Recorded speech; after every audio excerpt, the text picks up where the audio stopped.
All right. Welcome, everyone. We are live. All right. Let's see who's here. Hey, Rui Vasquez. Sorry. Just getting, just finished my first cup of coffee, so I'm not as sharp. All right, excellent. So all system go. Let me know if the microphone is a little bit louder. Just tone it down. All right. Cool. So today we are going to continue working on this sort of low poly illustration. It's a specific style. It's not necessarily something that I do often. However, I've done a few things in the past that I don't know. I kind of like this style, so I'm gonna try to wrap this illustration today. Just adding a few assets and tweaking a little bit more the composition and everything else, and hopefully in the process showing you some tools and some process that you might find useful, not necessarily for this type of illustration or this low poly scene, but for anything in general. I mean, that's the whole idea. I just want to show you something that I did in the past a few streams ago. So in case you're new to these streams, this is something probably the third or fourth stream. We created this scene, which is in a way the same sort of style, or like the same type of vibe. So if you wanna have a look at this one, it's in the ZBrush guides in the ZBrush live section. All the sessions are in there. But what I want to do is something similar to this car, this race car, but in a different way, kind of like a more, I don't know, something more suitable for this scene, like a truck or something like that. So that's the idea for today. What else? Oh, the other thing is, looking at the ship for a second time, or like with fresh eyes. I think they're terrible. So I'm gonna go ahead and do something a bit more interesting that doesn't look as as plain as the ones that we currently have. The rest I think is working relatively well, and also take the spend a little bit more time on the overall big shapes of the environment, like the mountain and whatever is behind it, and that sort of thing. And so yeah, hopefully we can tackle all of that in today's stream. The idea is to finish it off today. Am I going to poly paint and create a diffuse? Yeah, that's the idea. We can poly paint. I mean, the poly paint is going to be fairly simple. There's not going to be anything too complex. It's mostly just assigning colors to the different polygons or to the different vertex. But yeah, we'll hopefully get to that. Like I said, it's going to be pretty simple. Most of the I don't know, the mood and the final look of this image would be mostly given by the lighting scenario. I did a test, and that's the one that I share online. Let me see if I can bring it.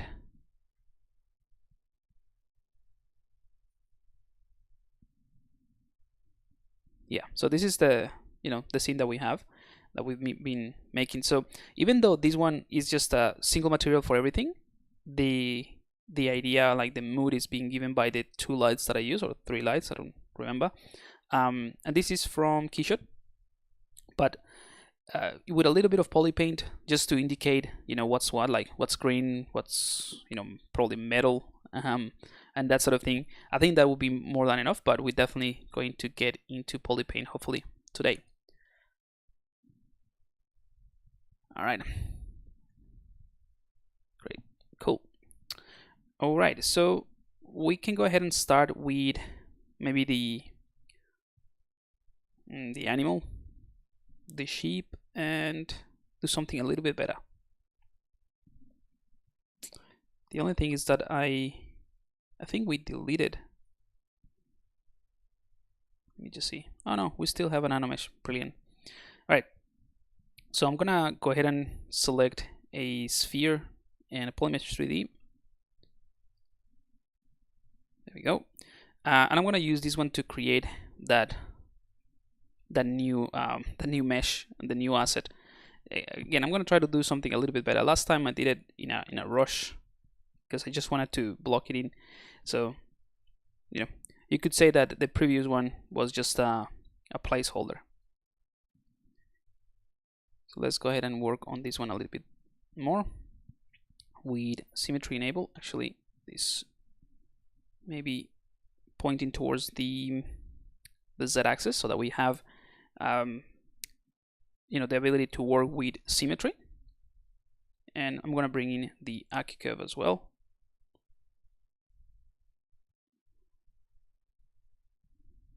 And the changes that I'm trying to do here are, you know, very, very subtle. Just trying to make something more squarish in a way. And remember, the key on this style, I think, is to work on the volumes and make sure that the silhouette works well. Which you guys won't be able to see it properly there if I have the chat, but working on the silhouette, and then the rest is just the decimation, and that is stylized look would be given by the reduction and the decimation of the points or of the mesh. Okay, I'm going to append another sphere. This is going to be the head, and again it's going to be slightly different from the previous one.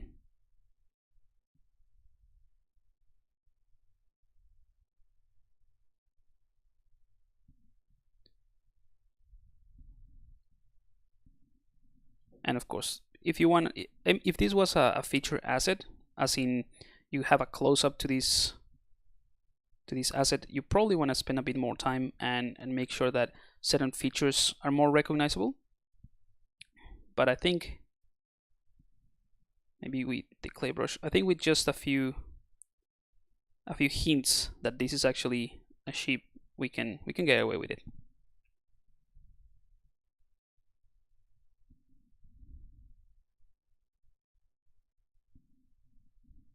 You know what we can do? We can bring in an insert brush like these primitives here and push that insertion to almost half, and with this we can build some kind of something more fluffy. And I think we could do the same thing for the body. Let's see. Let's turn off symmetry. Yeah, I think that looks cool. I think that goes with the style as well, so we might do a bit of this. So the head is, I think it's fine. Let's see from the distance. I think this definitely helps to sell the idea that it's kind of like a fluffy shape. Let's turn on symmetry, and I'm gonna use the same technique, the same tool here. No, I think I lost. This is not good. It's happening too early. I've been struggling with the driver since I did an update. Don't know why, but it is very annoying. I'm gonna reset the tablet 1 second. If you guys have any idea why this could be happening, or if you've experienced this before, let me know, and I'm happy to try different things. So it's the Wacom tablet seems to be just not responding at all after a while, and it only happens when I'm using the OBS streamer to do this, and it also happens while I'm doing recording. So last week I think I did a recording of a tutorial, or started the recording. I'm about to finish the editing. It's a long tutorial that is coming to the ZBrush guide. Actually, I think you guys might like it. It's about creating hand-painted texture, very stylized texture type of yeah, tileable textures with PBR. But yeah, even though if it's not streaming, it's giving me the issue. So I think it has to do with OBS being so, you know, demanding on the system, and I have, you know, the tablet is not necessarily a processing device. So that is the only thing that I can think of. All right, let me just check. I think we are okay, done.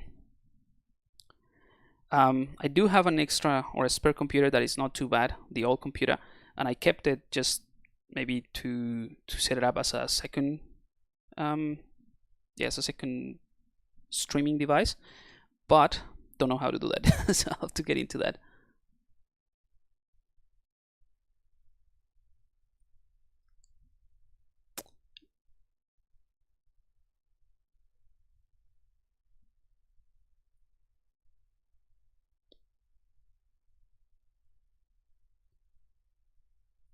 All right, cool.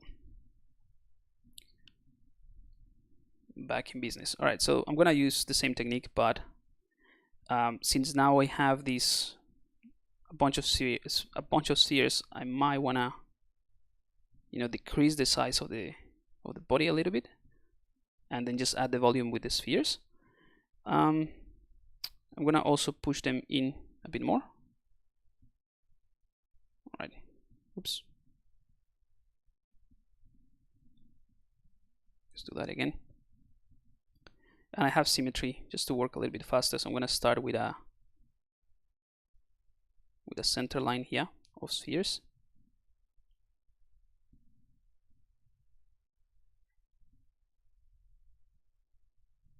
And if you want, of course, you can embed it a little bit more or less, just with this depth.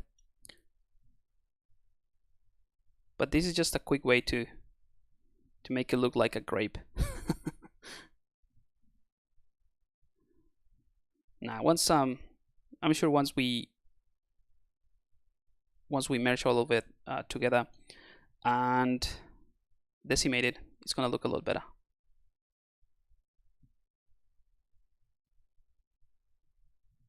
Okay, we have a strawberry shape now. All right, and let's go ahead and tweak the size.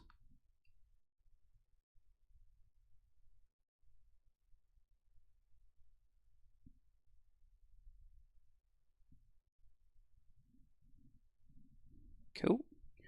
All right, and maybe for the head, I'm just going to add a couple of eyes.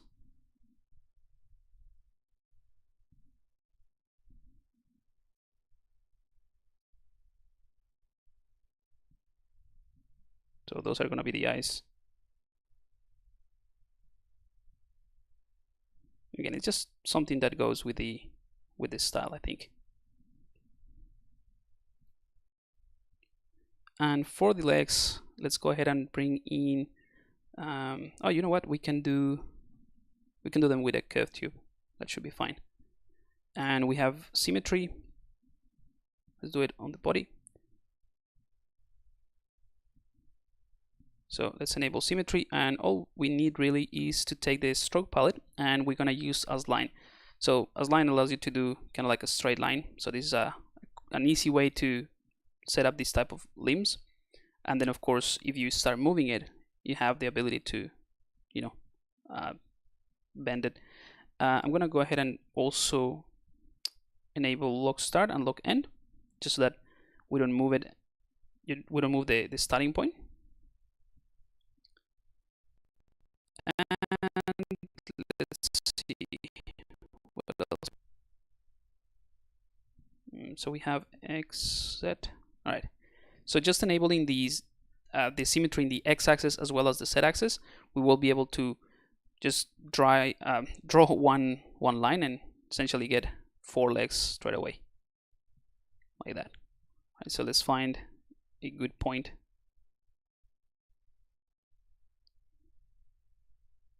All right, I think that looks all right.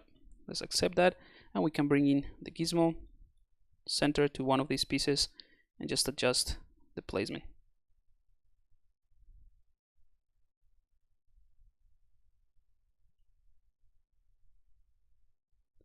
Right, but just having something like this, that would probably allows us to, play a little bit more with the, with the pose in a way. So when this one is sort of like being sucked in by the UFO, it will look a little bit more interesting. All right, one more thing I think this thing might need. If I go to the head, let's select the insert brushes. I'm going to use a polysphere again, draw it like so, and bring in the gizmo, and I'm going to flatten this for, you know, give it some kind of ears. This is an interesting thing that I can show you. So when you have the symmetry enabled, and as you can see, there are like 2 spheres on each side, and I try to do a scale in one axis, especially in the z-axis, in this case, you see that ZBrush is doing it towards the center of the entire scene. But if you enable local symmetry, I have it here in my UI, but if you go to transform, go to local symmetry, then the center point becomes the center of the volume on whatever piece you have. So right now the selected or the unmasked area, now I can just use this z-axis, and you see it's been done. The effect of the squishing is happening based on the center of that volume that is unmasked. Right. So that's one of the benefits of this mask, of this local symmetry.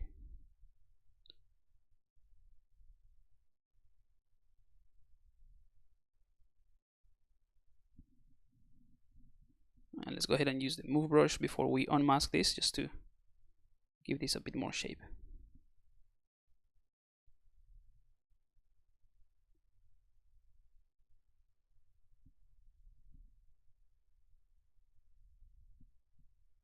All right, let's clear the mask.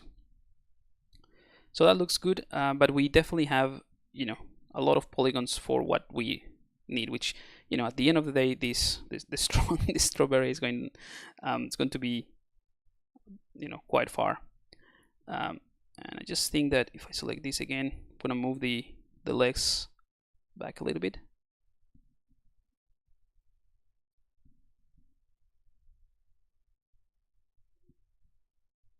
Or maybe not that much, something like that. All right. So we need to optimize this file or this asset. So I'm happy with how this is looking, but we need to optimize it for to use it in NanoMesh, but also so that it makes it we make it fit within this style that we're going for. It's pretty close, but you know, the decimation produces those more randomly sized triangles, which is kind of like what we're going for, and we're gonna be doing that in just a second.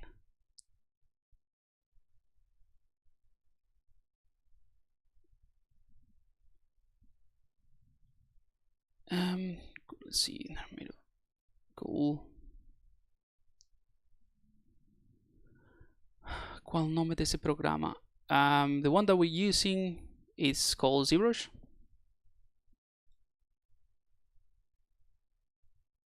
Thanks for letting me know, right? I'll update it when I have a chance. Like, there's some spelling mistakes in the website, but yeah, thanks for pointing it out. I will try to update it.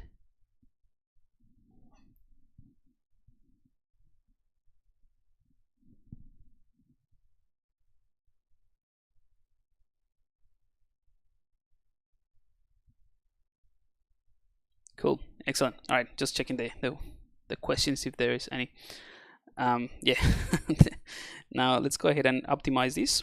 So there's a few things we can do. So I'm going to select the body, and first I'm just going to split it so that we can optimize only certain areas. So let's hold Control and Shift to isolate these ones, the legs, and I'm going to split hidden. So now we have the body on its own. And for the head, I probably want to do the same thing with, let's go ahead and auto group these ones.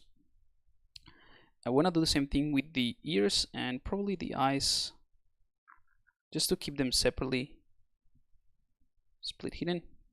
All right, so we have essentially 4 pieces that we can optimize, and then we can merge together. So the most important one, I think, would be the body to optimize, because right now we just have a bunch of insert meshes. So if I go ahead and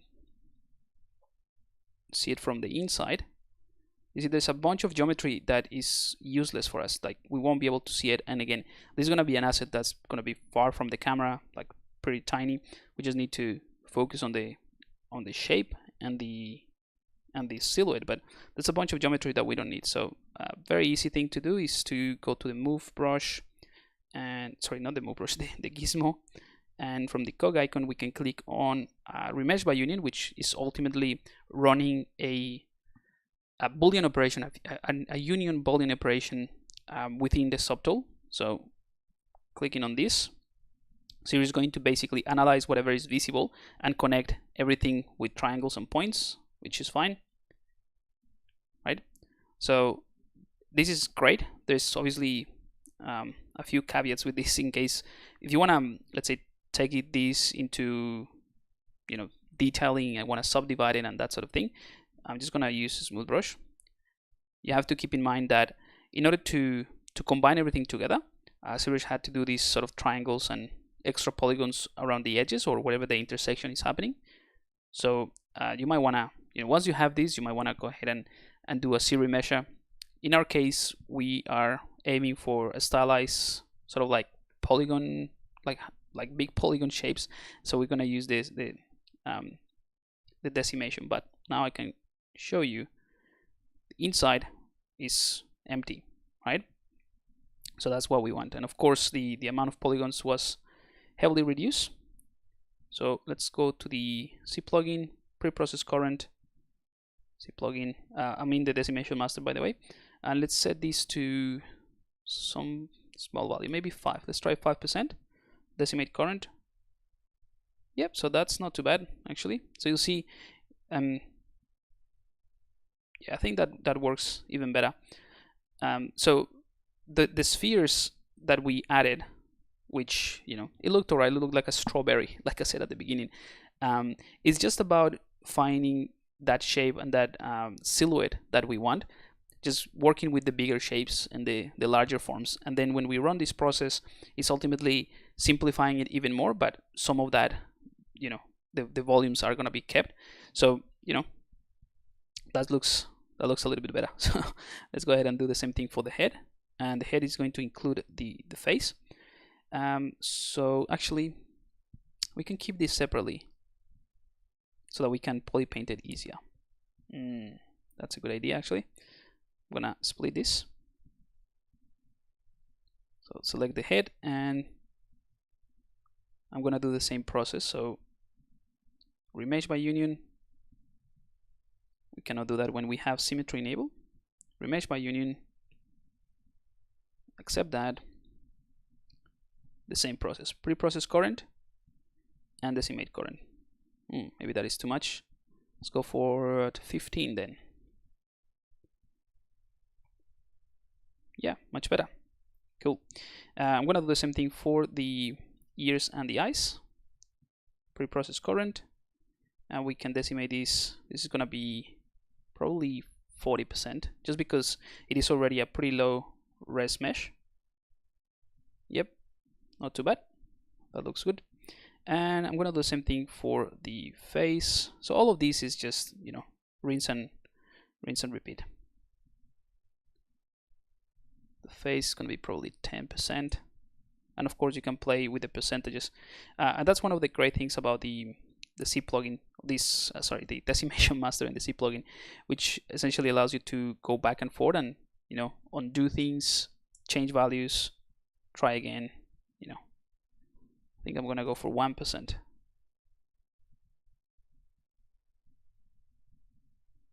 Yeah, that's not too bad. All right, I'm gonna select the legs, and for the legs, just gonna push them up a little bit. All right, I think what I like to do, still have symmetry, yeah, is I'm gonna give it a slightly bit more of you know, for the hooves or something like this. For the hooves, yeah. Do sheep have hooves? Yeah, of course. Right? Yeah, I think they do. Are they bovines? I think so. I don't know. Doesn't matter really. Let's go to the unmask area, and I'm just gonna scale this. Oh, let me refine that masking. All right.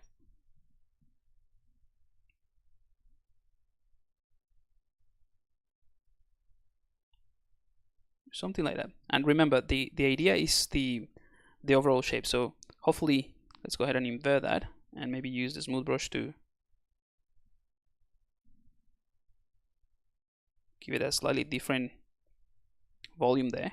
And hopefully once we run this process, this is gonna look a lot better. Let's go for 10%. And we can use the smooth brush. I'm gonna mask those a little bit. This is gonna be a single color when we poly paint it anyway. But I think that looks definitely more interesting than what we had before, which is, you know, just a rubbish placeholder. So this thing right here. Oh, come on. Right, definitely an improvement from this. And again, this is something that we did very quickly, just from the same mesh, just pulling in and decimating it. But now we have something that looks more like what this whole style and this scene deserves.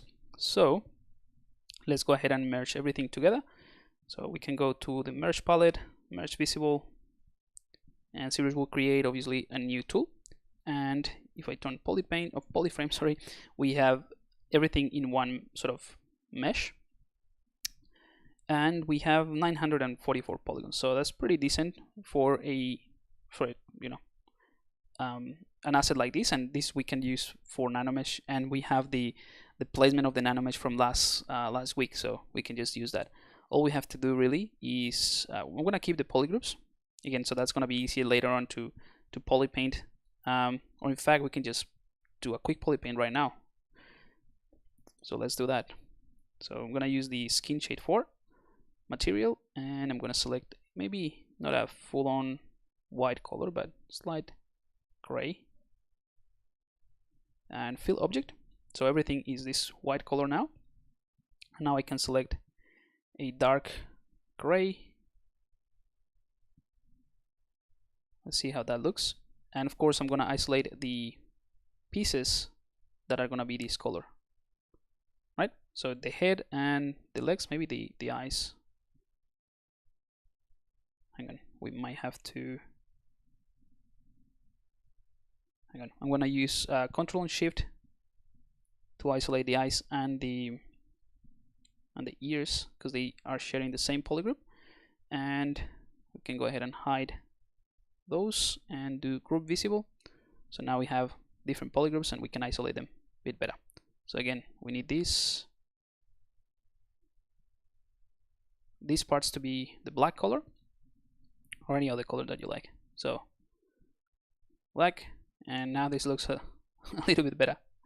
Cool, especially from the distance we can sort of tell it's a sheep, which is good. All right, and because this is just polypaint or vertex color, once we use it in the nanomesh, it's gonna be you know, it's gonna be retained.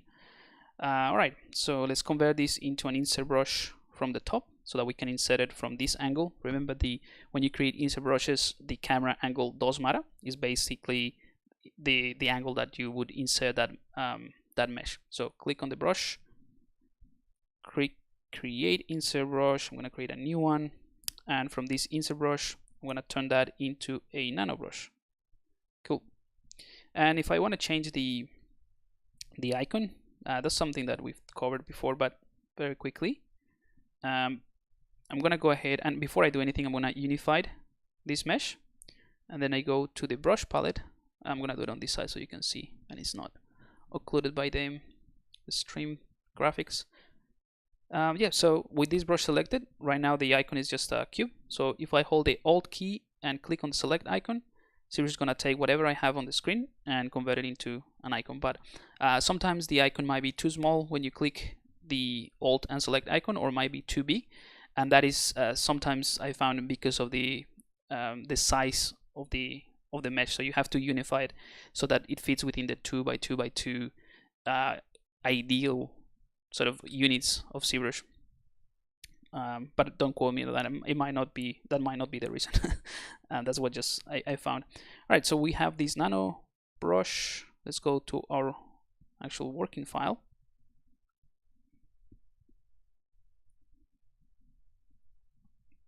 Cool, let's do a quick save just in case.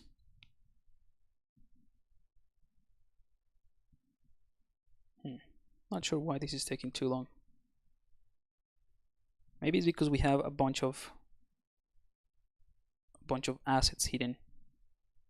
Yeah, we have like 51 subtools, but then again, it shouldn't take that long. Hopefully it's not gonna crash. Let's see if there's any questions in the chat. Well, this log, thanks mate, glad you like it. What was the tool that was called again? What tool? Sorry, I just saw this. You might have to give me some background so I can tell you what it is.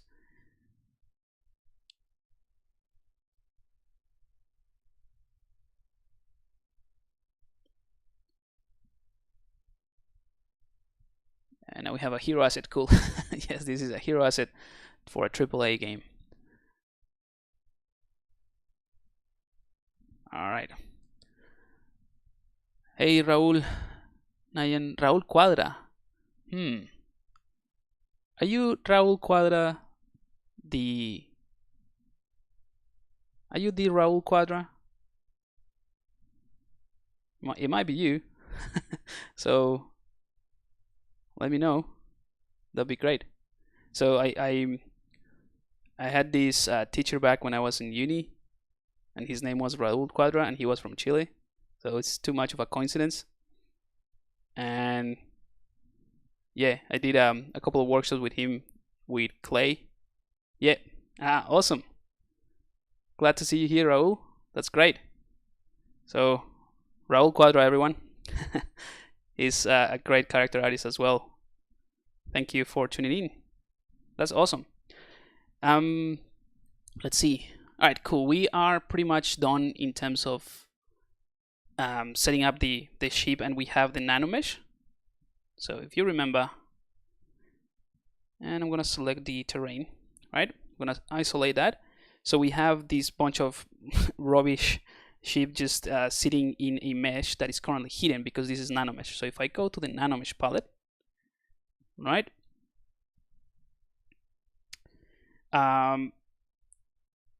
Nanomesh, yeah. So I have the show placement basically unticked or hidden.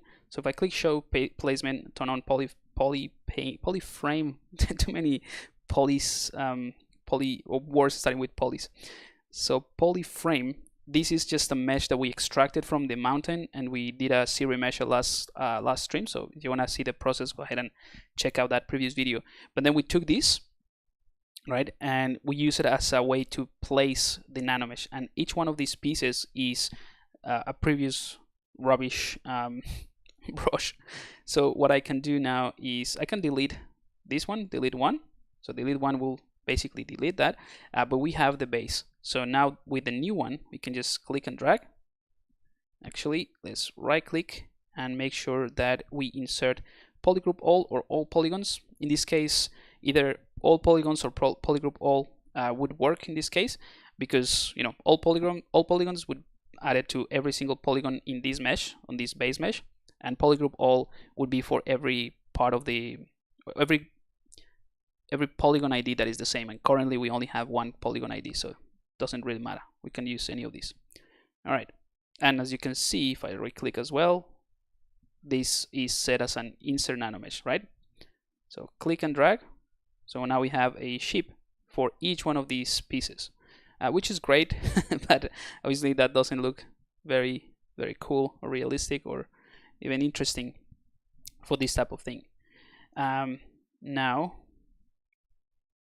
I think, just thinking. Anyway, we'll come back to that. I'm just thinking about something else, but yeah, we'll come back to it. I'm gonna use the Z rotation, set it to 0, just to have it as a default, and of course the entire volume is being inserted from the center point. So what we can do is just take the offset on the z-axis and then just push it out like this. So now they're kind of all sitting on the floor.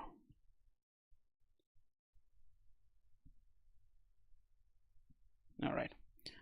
Oops. This is something that you might find useful in case that you have experienced this before, and you know it could be quite frustrating if you want to be a bit more precise. So let's say 0.9, right? 0.9 is the right distance. But if you click and drag, you see the increments are pretty high. So it's just, I mean, the values are pretty, the increments are pretty high. So it's gonna be hard to sort of set it right into the place that you want. So if you find this, and this is the case for all, if not or most, if not all of the sliders in ZBrush, if you hover over this slider, you see that. Let me bring in my Epic pen. This is a, I mean, you probably know about this, but if you're new to ZBrush, this is something that it could be a revelation. So let's see. So right, so if you hover over the slider, which is clearly this little bit here, and if you're using the default UI, it's gonna be orange, I think, but it's this one right here. That's the slider controller. If you just hover over that thing instead of clicking or anything, you see a slightly faded version of the slider on top. It's hard to see, but essentially let me do it here. I think this is important to highlight it, even though you know it. So if you have a slider like this, and then you have, in my case, well, let's do it with the normal UI, right? So that's the slider. When you hover over that thing, you will see a slightly more fainted version of that slider in there at the top. So if you actually click on that fainted version of the slider, that would allow you to use very small increments. So let me just show you. Oh, come on. We might have to optimize this. I don't know why it's taking too long. Or let's just escape. No, we have to wait. Did you create the environment in the last stream? Yes, everything that we had so far except the new version of the new hero asset is being done in the previous one. So you can have a look at that and watch the whole process. That's why I've been going a little bit faster in this stream, like setting up the optimization and the decimation master, all of that. That's covering a bit more, more step by step in the previous stream. Let me just do something very quickly. On the preference palette, I'm gonna go to quick save, and I'm just going to increase that so that it doesn't do it.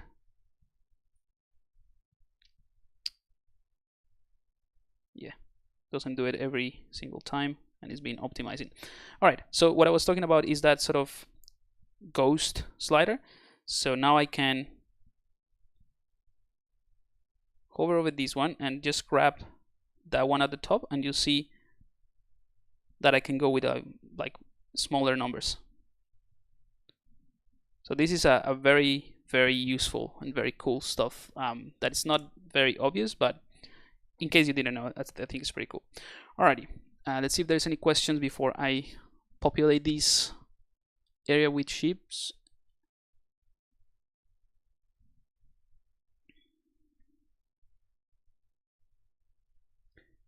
Cool. Hey man, long time lurker. John Quest took up ZBrush this last year. Looking forward to getting better and sharing my work. Awesome. Yeah. ¿No haces videos en español? ¿Tienes un canal para los latinos? No, I haven't actually set that up yet. It's just been crazy with work, but that is the idea, honestly. I know that I've been saying it for a while, but that's the idea, to set up some Spanish sessions, even here in the stream as well. How can I add transpose master in my UI? Because it's not present in my plugin. The transpose master. The transpose master should be, if you don't have it in the C plugin, which is weird since it is part of ZBrush, as in it's an official plugin. Oh, come on, why is it doing it? I already told it. You can just go to the Pixologic download center and get it there. So in the Pixologic website, you can download it and install it. It's pretty easy to do that, and you have all the steps in there. But yeah, just check the installation because it should by default be part of the C plugin palette.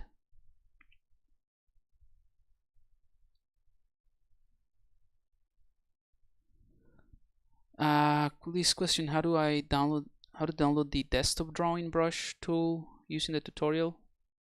You mean the thing that I have here? This thing? That is the Epic Pen. Just type in Google Epic Pen and probably be the first one that appears there, so you can download it. No worries. Alrighty, so let's wait until this saves. Alright, have to actually keep working and not just let it stand there for too long. Alright, so now I'm gonna use the random distribution. Again, we did that in the previous stream. So we can randomly distribute these things, and of course we can turn off placement, go out of solo mode, and we have a few of these, which is totally fine. And let's see, we can rotate in the z-axis. Yep, so now they're dancing along. So we can do this, set it to whatever, 90 degrees, and then you can use the C variation or the rotation in the Z variation, CR var, to variate that rotation, which is good. And if you want as well, we can variate the size a little bit. I'm going to exaggerate it so that you can see the difference in width and length and height. But that's too much. I'm going to go for 1.5 for all of these sliders. Right, so there's going to be, now that we have something other than 1, which is the default value, we can actually add variation to this. So we can variate them, make some of them wider, some of them taller, and that just sort of helps with the overall look, so that they're not all the same. And we can use the main size, so this main nanomesh size, to obviously change everything at once, or all of them at once. All right, I think that's all right. Looks all right. The only thing that I just realized is that the polypaint didn't come through, so that might have to do with the creation of that brush, but it's not a big deal since we can go ahead and do the same thing that we did before. We haven't got to the polypaint, but just in case you want to do that straight away, you can click on Edit Mesh. Now that we have let's go into solo mode. Now that we have this in a nanomesh file, or a nanomesh, yeah, just a nanomesh. I don't know, it's just a nanomesh. That's how it is called. So let's click on Edit Mesh. So ZBrush is going to open up the single file that we use in the as part of the brush, or the brush itself, but it does have polypaint. So I'm just wondering, it's not coming across. That probably is because I have to think about this. Let's go ahead and get out of this one, and it probably has to do with the placement. So show placement, solo mode. So this one doesn't have any polypaint, so it might be because of that, or it's because anyway, doesn't matter. We'll get to that. We'll sort it out when we get to it, which it's not part of what we're doing right now.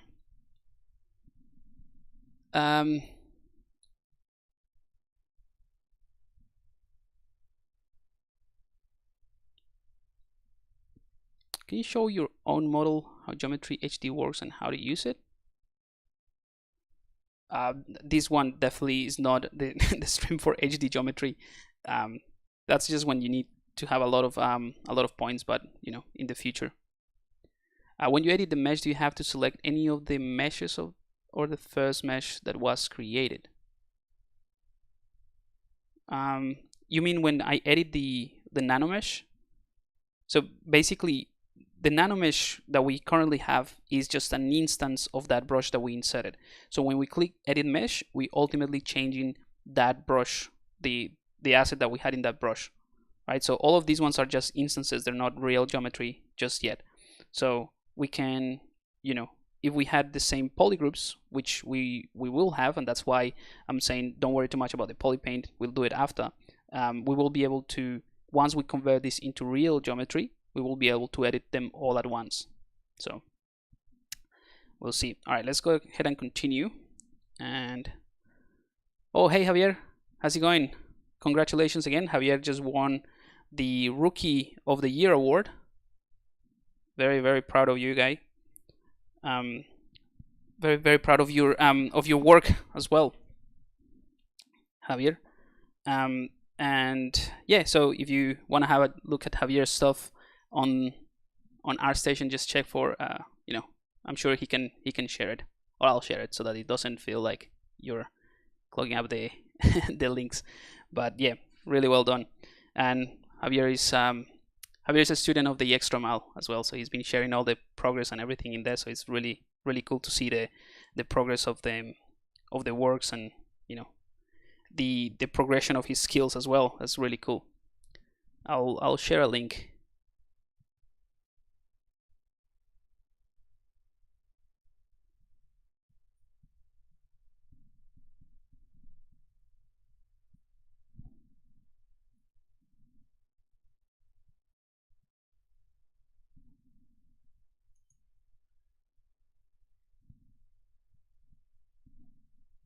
Oh, come on. my keyword is just you know, giving funny things. All right, check out Javier's ArtStation, and congrats again. He's done some amazing work, and he's also, you know, with every project that he starts in the Extra Mile course, he also shares the progress. So we have an account with a public account in Instagram called 3D Concept Artist. I'll just share it with you guys because it's, you know, it's a way to see what we're doing and also, you know, support the students. So it's something that it's an account that I run myself, but it's for the students really. Like, I don't put any of my stuff in there. This is just to showcase everyone's work, and it is pretty cool. So definitely go ahead and show them some love. All right, so let's go back to the stream when this I mean, we've been just placing ships for way too long. So let's go ahead and continue. I think we have to actually add the floating one, and we can just copy and paste the you know, the asset that we created the insert mesh from. So we can just do that. We can add a few, you know, maybe fiber mesh. And oh, I wanted to do the truck. I don't know. Yeah, I'm sure we're gonna have time. So I'm gonna delete this. This one is rubbish. We don't need it. I'm gonna take that one, copy, and go back to the main scene, paste that. It's quite big, but it's all right. So I think roughly that size. You know, let's compare it with one of the other ones. Yeah, it's all right. Maybe a little bit bigger.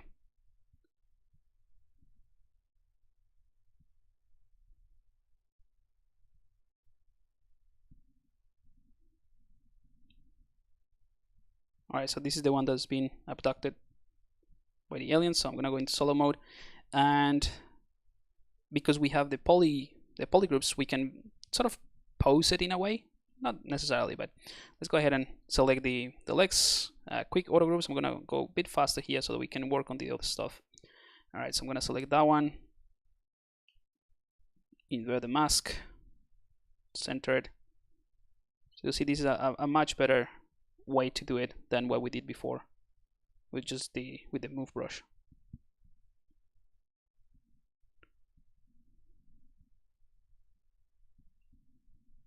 So yeah, I'm gonna go a little bit faster here. It's all about just selecting the polygroups that you wanna move with the lasso, or not the lasso, the select rectangular shape, and mask the entire thing by holding Control click in the canvas, then bring back everything, Control click in the canvas again to invert it, and then we can bring in the gizmo center to the unmasked areas.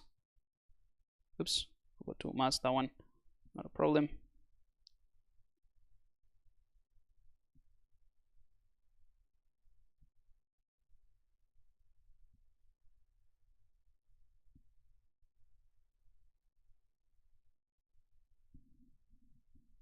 Something like that. I think that should be fine.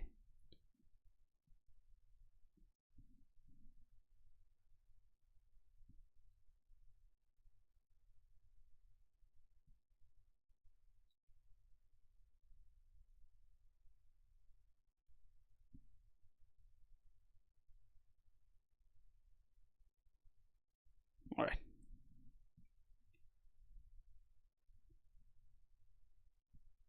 It's a little. Hang on. It looks a bit weird. So let me just fix this. I was just trying to go for the silhouette, but it's gonna be so far that we better keep this within the possibilities of the motion, or the range of motion that this ship might have. All right, and of course we can also move the head a bit. So let's do that.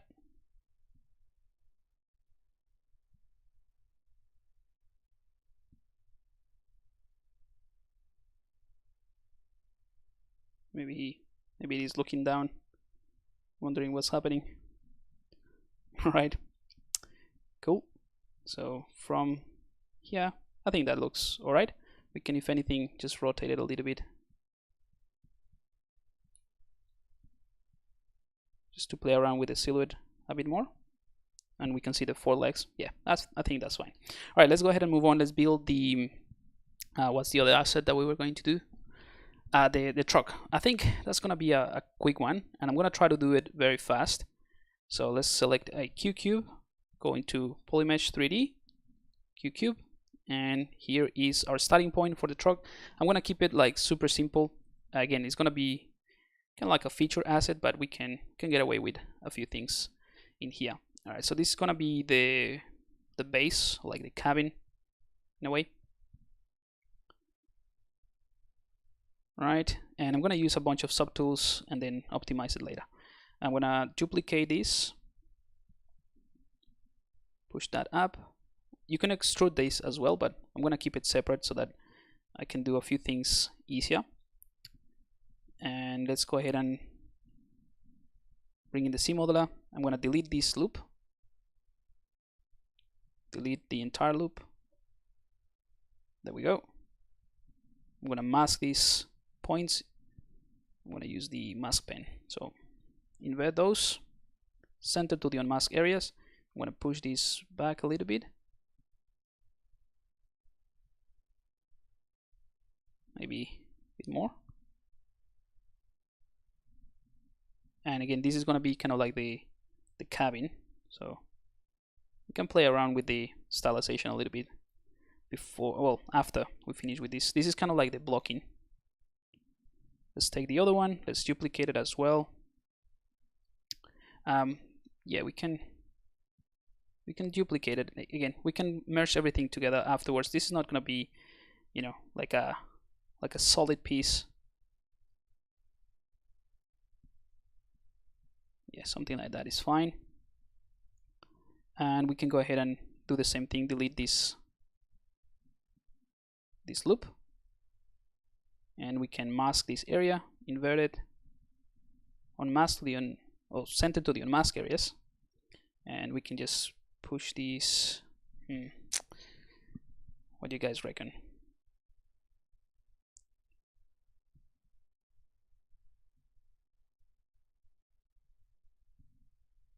Yeah, let's leave it there. Let's keep it simple again. I'm not gonna spend too much time on this. Move this down a little bit. All right, and let's go ahead and duplicate that. Let's make it a Q cube again. And this is gonna be kind of like the mud guard of the wheel.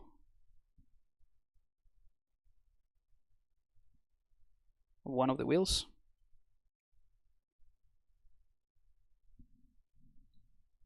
All right, so that's cool. Let's push that in a bit more. And what I'll do is actually bevel this. I'm sort of like winging this, so I'm not entirely sure if this is gonna pan out the way that I'm planning it to, but we'll see. All right, I'm gonna slide this completely. All right, let's go into solo mode. So the idea is just to push this in, and then we'll create that sort of shape. So with the C modeler, I'm gonna hold the Alt key here at the back, sorry, at the bottom, and I'm gonna click and drag, and you see ZBrush automatically sort of attaches that. Or actually, to make it cleaner, we can just select one of these ones and push it using the Q mesh, which I have selected. Click and do that. So sort of like cuts through it. So that's with the Q mesh, and ZBrush automatically is going to merge those together. All right. So now we can go ahead and give this some shape. Just mask those center points and then unmask that area to go for something like this. Not entirely sure if this is gonna work the way that I was planning to, but it's all right. What we can do now is with symmetry enable. Oh, we don't have symmetry in the x-axis, so I'm gonna change it to the z-axis and local symmetry so that I can work this way. I'm gonna right click and insert a couple of points in here, maybe 1 and 2 there, and then unmask those, invert the mask, and just play with the points.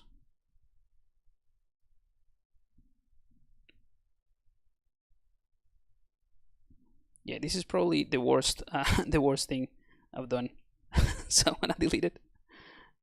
Sorry about that. Let's go ahead and do it, something that makes more sense. Let's use a cylinder, because that's, gonna be the wheel. So let's rotate around, scale that.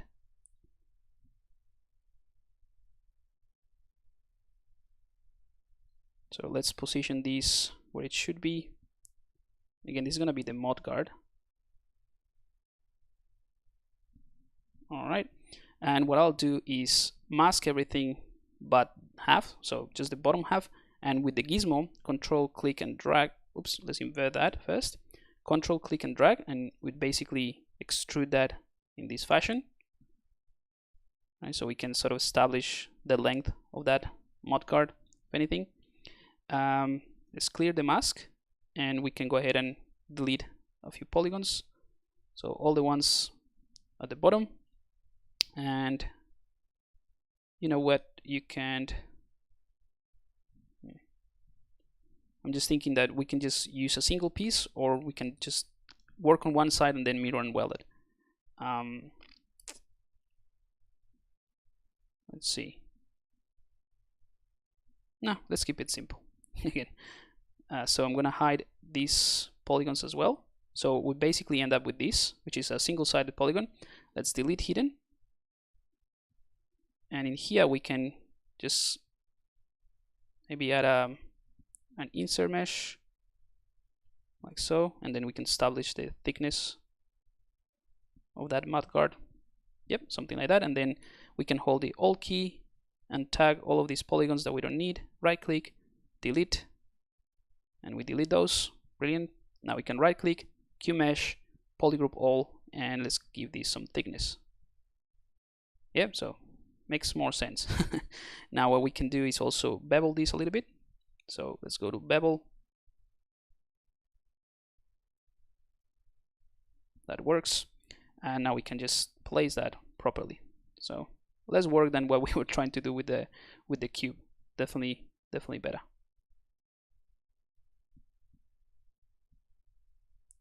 And if anything, we can just flatten this with the flatten tool. And then mask, obviously, that, and just push it down. All right, so I think that works a little bit better.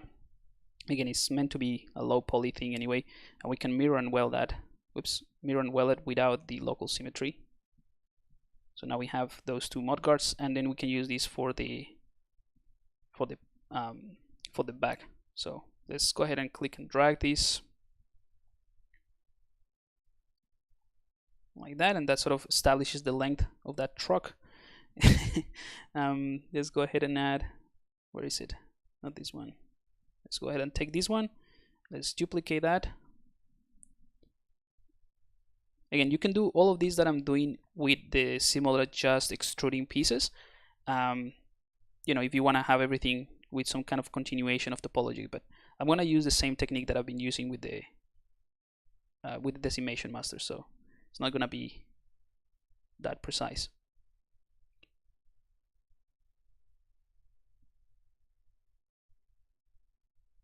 Let's move it a little bit more, just to give a slightly gap in there.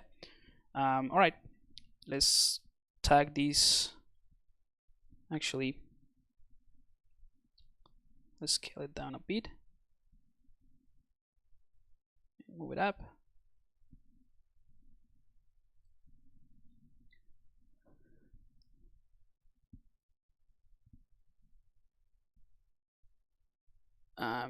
Hang on.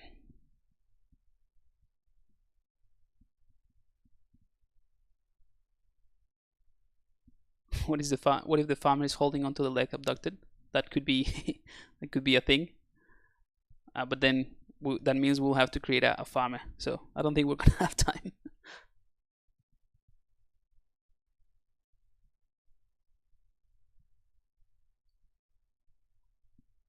Why not use live boolean?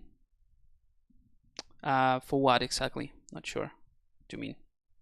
I'm gonna tag these polygons and I'm gonna insert them. Insert the entire region. Q mesh, push this down like so, and then I'm going to take these bits and I'm going to basically split these so that I can flatten these ones, or we can actually move them away a little bit.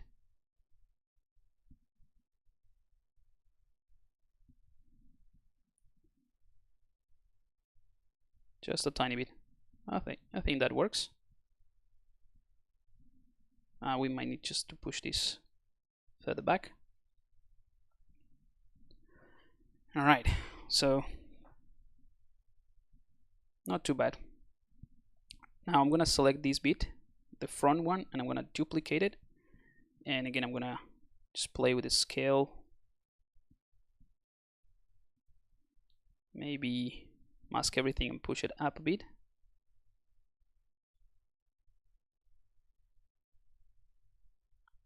Yep, I think that works. And also push that out a bit. All right, so now I can have this piece, you know, play around with some kind of like the grid. Just inserting this, insert the entire region, and then use the Q mesh to push that back. All right, and now we can go ahead and append or duplicate this, doesn't matter. Convert it into a Q cube. We can push that in or out a little bit. So this is just one of the basics. So I'm going to use this this piece to sort of create that grid in front, like the radiator, the ventilation thing. Don't know anything about cars really. All right, so something around there. And let's go ahead and rotate this like so. And I'm going to reset the rotation, so holding the Alt key to reset the pivot without affecting the mesh. Actually, let's push this back like that. And then I'm going to push that up. And now here's another trick that you probably know already, but it's pretty good. Actually, let's rotate it a bit more. Let's reset that rotation with the Alt key selected. So if I hold the Control key, click and drag, I'm going to obviously duplicate the mesh. I'm going to show you the steps, and then I'll duplicate it or replicate it so that you can see what I did there. So control click and drag, and then I'm still holding control, right, just to establish the distance. So I'm gonna set the distance around there. Now I'm gonna let go of the control key without letting go of the click, and then keep going down. So essentially what ZBrush does with that technique is to duplicate based on that first distance that you duplicated, right? So control click and drag when you have the gizmo basically duplicates it, but if you want to duplicate kind of like in a row consistently with the same spacing, you have to do what I just did there, which is control click and drag to duplicate, then you let go of the control without letting go of the click, and then move it. And for as long as you move that kind of like that stroke, there's going to be duplicates. Okay, so we have that right here or there. I think that's looking all right. I mean the combustion, the emulsifier. That's exactly what I meant.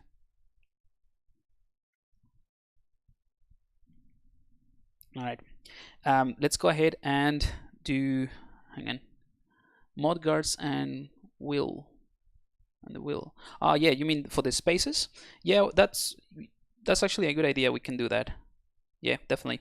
We can go ahead and do that, but I just want to complete this part. So I'm gonna select this, go into the move brush, not the move brush, not the gizmo, sorry.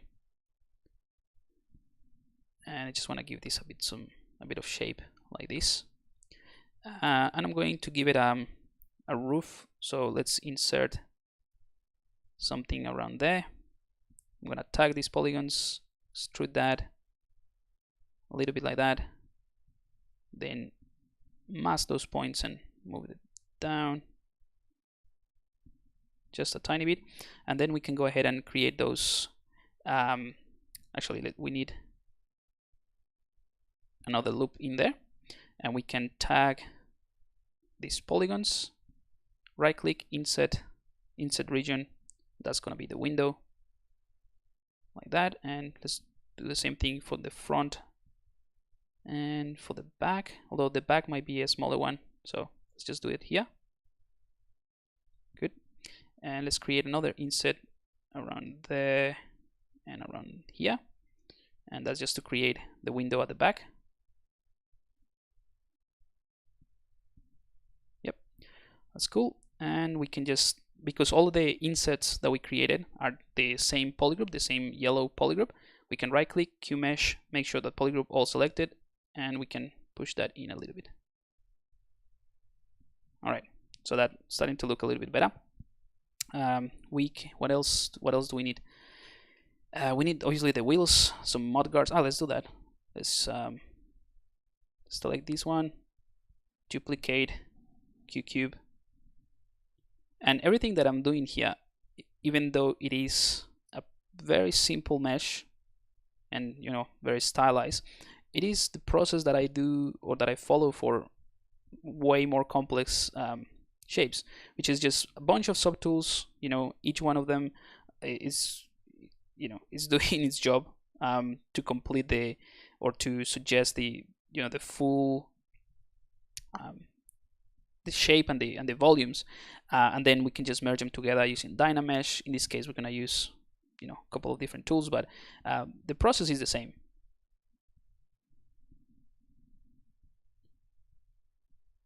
Okay, for the mod guard, I think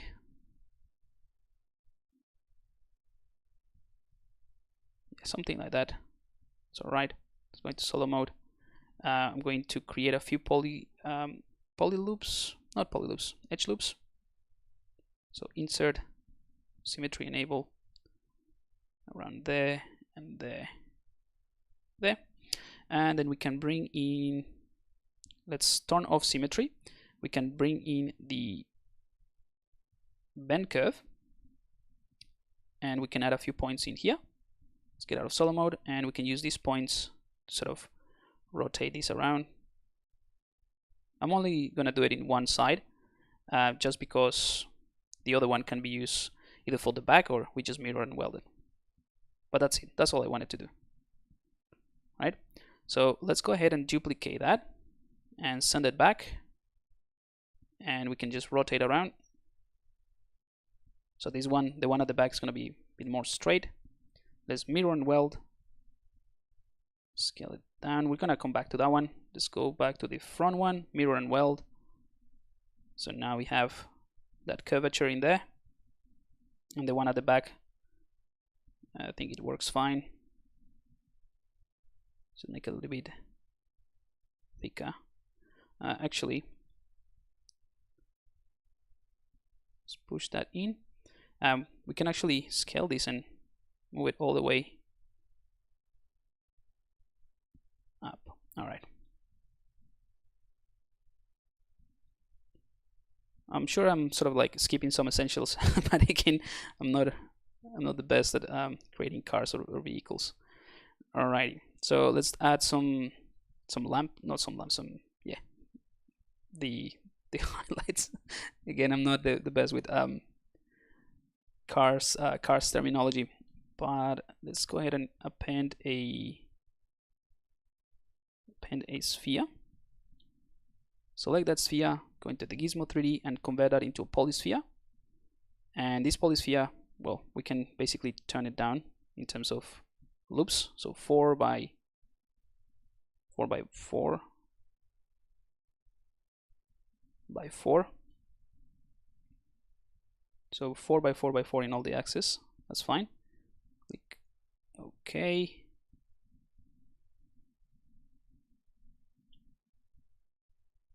So that's going to be the lamp. Let's go ahead and simplify this a bit. Or not simplify it. So this is going to be kind of like the cover, but let's duplicate that. Actually, let's scale that a little bit. And we can use the flatten to do that. All right. So basically we have the same sphere to sort of encapsulates the lamp, the highlights, yeah, the car's light, and then we can just merge these one together, merge down.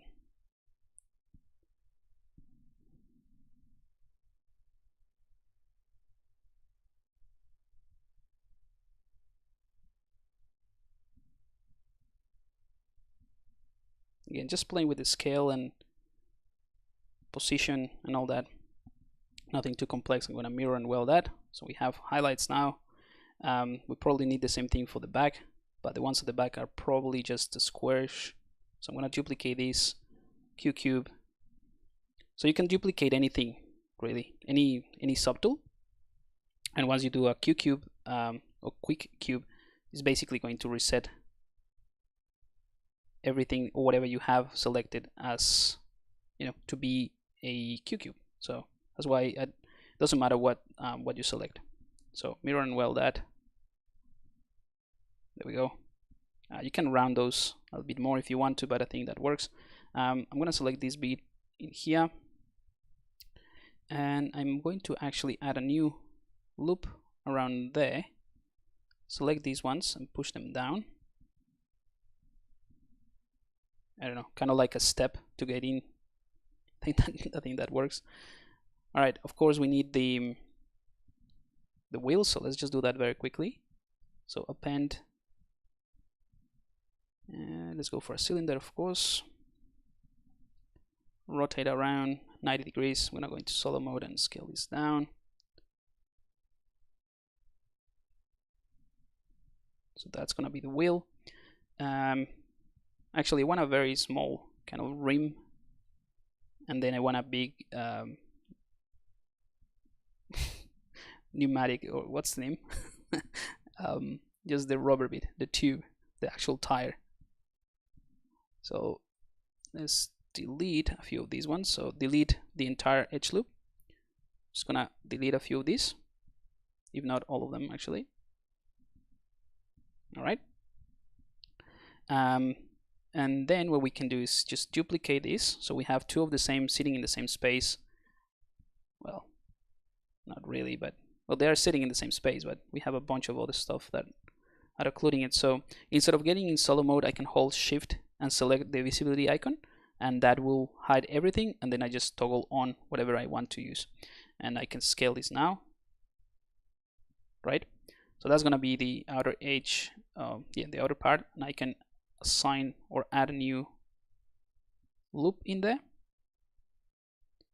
and then we can go ahead and tag all of these polygons, and we can go ahead and extrude that. We can do that, yeah, let's extrude this like that, and then what I'll do is mirror, and then mirror and well. So essentially, yeah, you could have done that with the C modeler, but you can just mirror, and then whatever is on the left hand side will be mirrored to the other side. And then let's go ahead and scale this in the z-axis, or y-axis in this case, so that we can see more of that rim. All right, and we have different polygroup right in the center, and that's kind of like the idea, or why I did that, mirror and well. And we can select this, click on the polygroup, and instead of extruding it, whoops, we have, actually it's the same one. So let's select the inner part, right? And let's also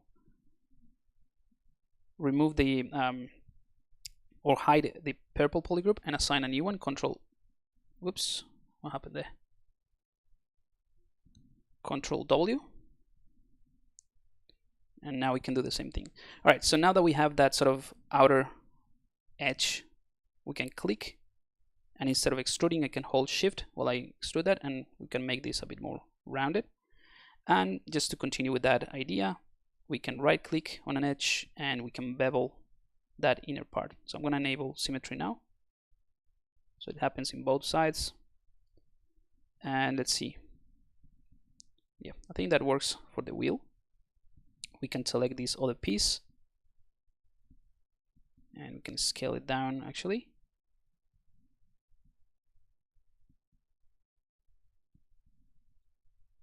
So that's going to be the rim, and let's use the bevel tool again to bevel in both sides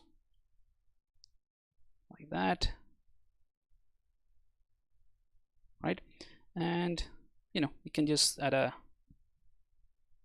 let's just add a couple of edges here to do some kind of design here, some, I don't know, so that it looks a little bit more interesting than just flat. Let's push that out.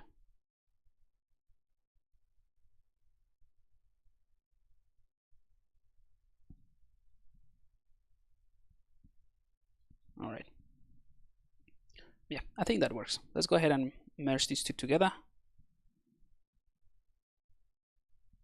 Merge down.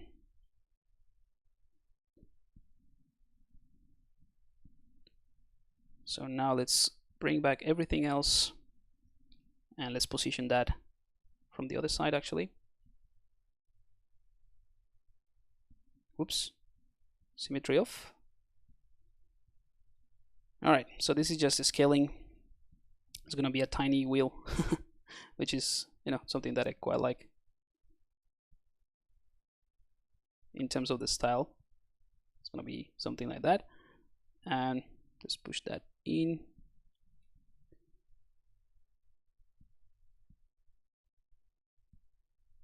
From the bottom, actually, it's going to be easier. A bit thicker. All right, and I'm going to hold Control, click and drag at the one at the back, and then mirror and well. So now we have the 4 wheels. Cool, I think that's working, and we can select this one, and let's see how that works if we just push this down.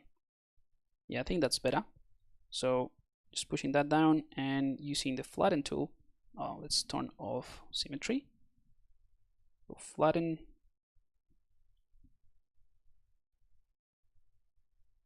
You can play with that mudguard type of thing. Great. And again, this is kind of like the reason why I work with a bunch of subtools, because you can easily tweak the volumes, what I just did there, very quickly with different subtools. And then once you're committed to, you know, this is the one that we like, we just go ahead and you know, merge everything together. But yeah, that's that's really all there is to it. So I'm gonna push this up just so that it's not, yeah, just so it's right there with the edge of the truck. Let's see what else we need to do, or can we do. We still have time. What is the other thing that we were going to do? Poly paint. Oh, I just wanted to do some smoke coming out from the chimney of the house, but that's gonna be pretty easy. So I'm just thinking about the things that we have to do, so whether or not we have time to work on this a little bit more.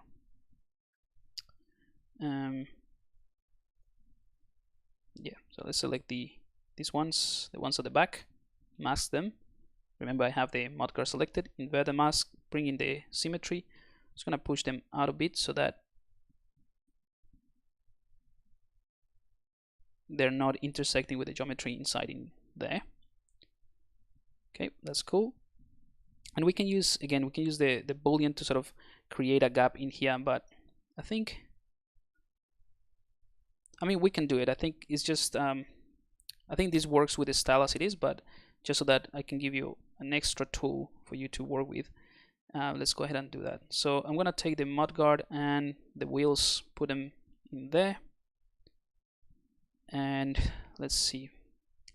Actually, before I do the boolean, I'm gonna round some shapes in here. So I'm gonna select this, and let's go to the geometry, dynamic subdivision, enable dynamic, and of course this needs to be a little bit, you know, harden those edges. So we can use this Q grid to maybe 2. So now we have some edges that are a little bit rounded, and then we can play with the smoothness. We can play with the chamfer or constant bevel. I think chamfer would work fine, and then the coverage. All right, I'm gonna do the same thing here. Dynamic, Q grid, and then you can play with the coverage just to, you know, add a little bit of roundness to that, which is fine. With this one, let's do Q grid 1, something like that, but I can actually scale this up. And again, if you want something more precise and that continues and it feels like a solid piece, you can just extrude that and do the original setup in the way that in the opposite way of that I did it. So you can use the zero measure and extrude this piece. So let me just show you. So you can take this one, select the faces here at the top, the pink ones, and extrude that, and it will be obviously connected just to create that, and the rest is the same. Let's do dynamic, Q grid. Let's play with the roundness of this bit as well. Dynamic. This dynamic could be, this could be the same. Again, you can still see the faceted polygons with this dynamic that I'm doing, but remember that ultimately what we want to achieve is a stylized look. So all of this is going to change anyway once we add the once we do the decimation. Just want to take these mudguards and I'm going to add a poly loop in here. So with the C modeler, I'm going to use right click, I'm going to use insert and just add a, whoops, one around there and one around there and maybe one here. Okay, this is just to sharpen that, so you're going to have that edge. Let's do the same thing here. Again, if you want to be precise and you want to have the same sort of thickness on these loops, you probably just want to do it in one before you duplicate it. But you know, I think that's totally fine. All right, so we have that. Let's take this one as well. Dynamic, Q grid 1. Just so that it's not completely straight, those lines, just give it some curvature. Set it to 1. I'll check the chat in just a second. I see some questions in there. And the wheel is fine. we might wanna just scale this a bit. I'm gonna scale these ones. No, let's just leave it like that. I think I like it. I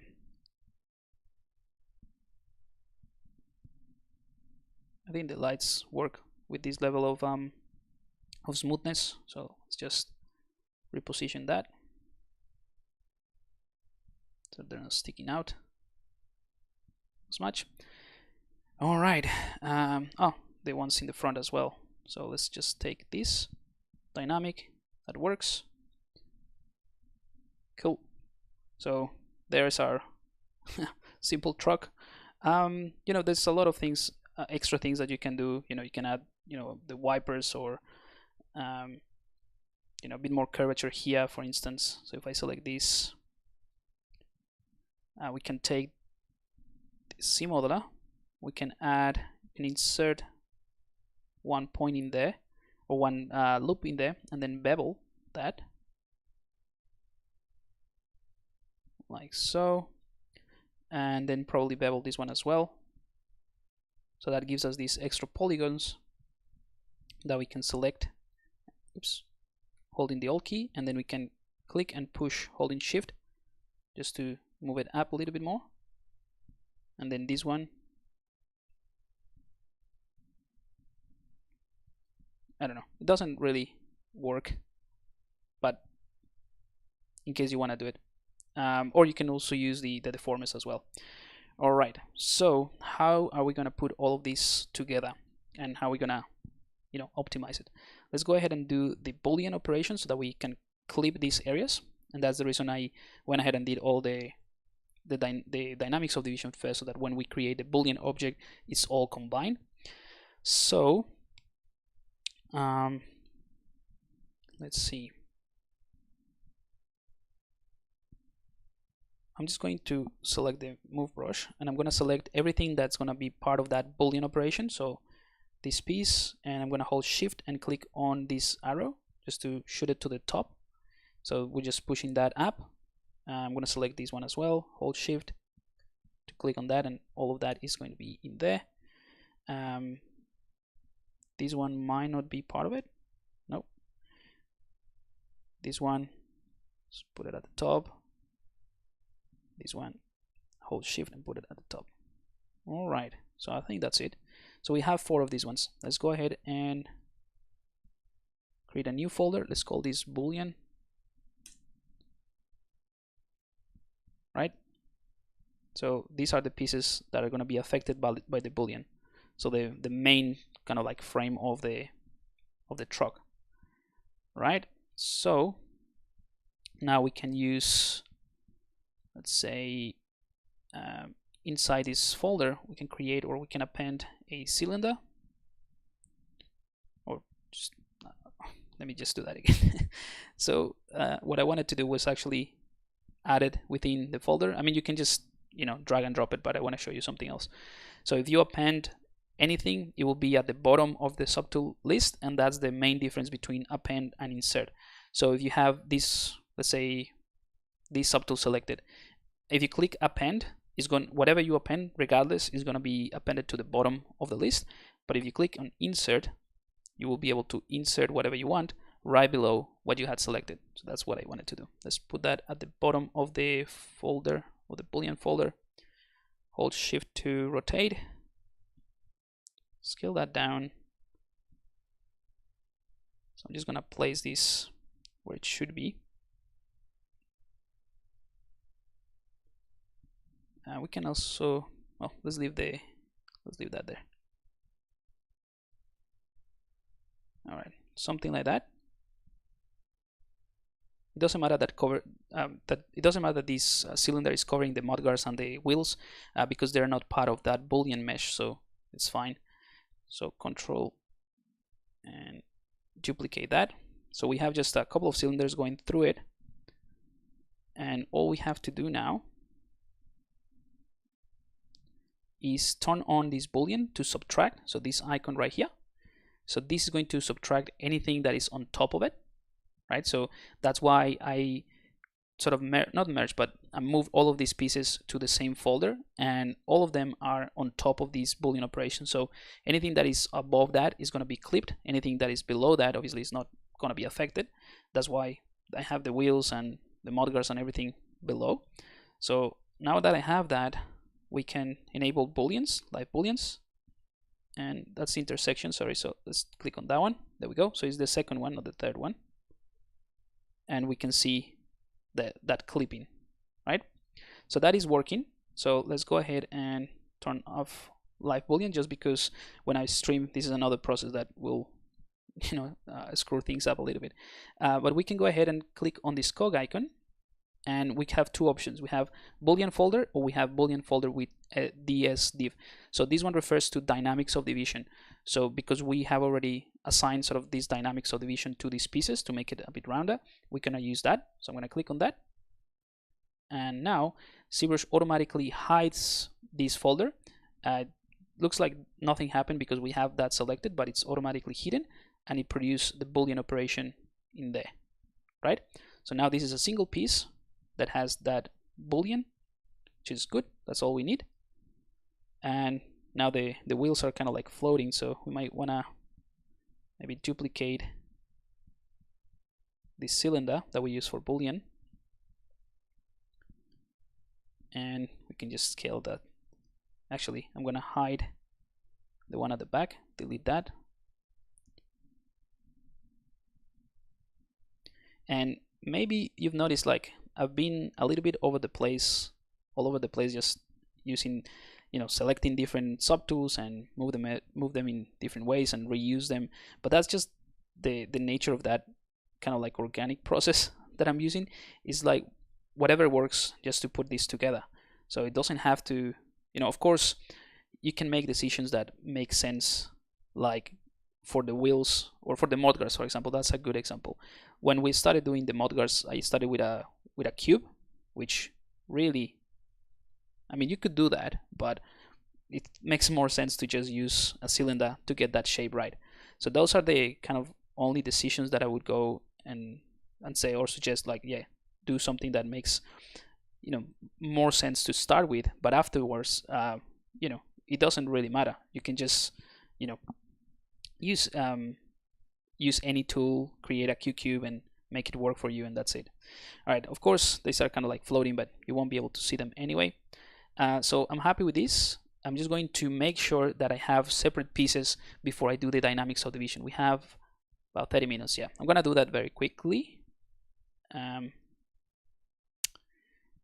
So just before I do that, I'm gonna enable polygroups, and I'm going to apply the dynamic subdivision to all of the pieces and delete lower subdivision levels. So I'm gonna apply that, and that obviously creates subdivision levels. I'm gonna delete lower, and I'm gonna go over all of those doing the same process.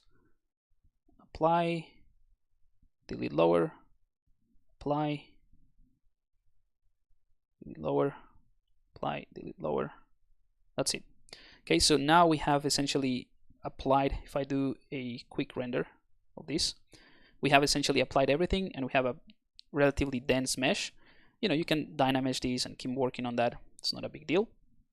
But what I'll do now is concentrate on splitting the parts that I want to keep separate, the same thing that we did with the ship, really, so that we have different polygroups at the end, and we can apply the dynamics of division to different pieces or separate pieces. Let me just check the chat and see if we have any question, and then we'll come back to this.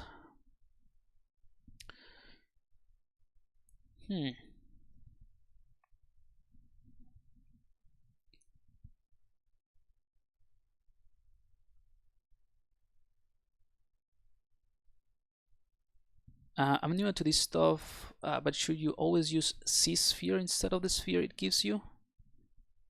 Oh, you have to be a bit more precise. I guess if your question is regarding how you start some project, maybe, or how do you start to work on something, the C-sphere it's a fantastic tool, but it's you sort of like need to know what you're using it for, because it's not the same as any other normal mesh. It's a specific thing. So just start with any of the basic ones, the primitives. I don't know if that answers the question. are you able to highlight each node that is symmetrically the one across from other and then adjust it so it is the same? The bumper, bend curve. You mean to do it at the same time? No, unfortunately, you cannot highlight the points, but you can definitely do it symmetrically. I'll show you that. So if you have the bumper, right, you can bring in, I don't know if this is a question actually, but you can use this bend curve, right? And what I did before was just move this one and then mirror and weld it. But if you want to actually move that and work with symmetry, you have these cones in here. So right now, this one is symmetrical, is not symmetrical. Let me show you, clear that up. So this cone right here, the green one, will change the symmetry. So right now it's saying that at 0 is not symmetrical, at 1 it is symmetrical. You can just read this this controller tips, and right now it's set to 0, right? So if you just change it from 0 to 1, it will be symmetrical in that axis. So you can do that to 1 and then you have symmetry. I don't know if that's the question, but maybe yeah, hopefully hopefully that answers some of your questions. Cool. Which pen tablet is the best for digital sculpting? Ooh, I'm totally biased. So for me, I would say Wacom. There's no, but again, I'm a biased user because I've been with Wacom since the beginning of times, and I love it. You know, but I'm pretty sure like some Huon, I think is the other one, or Xpen. They're probably cheaper options and they're equally as good. But again, that's I'm probably not the best person to ask because I always will suggest Wacom just because that's in my experience has been the best. And I've tried the other ones. Just I don't know. I have certain affinity for what the Wacom products and the quality and you know. So, totally biased. Sorry.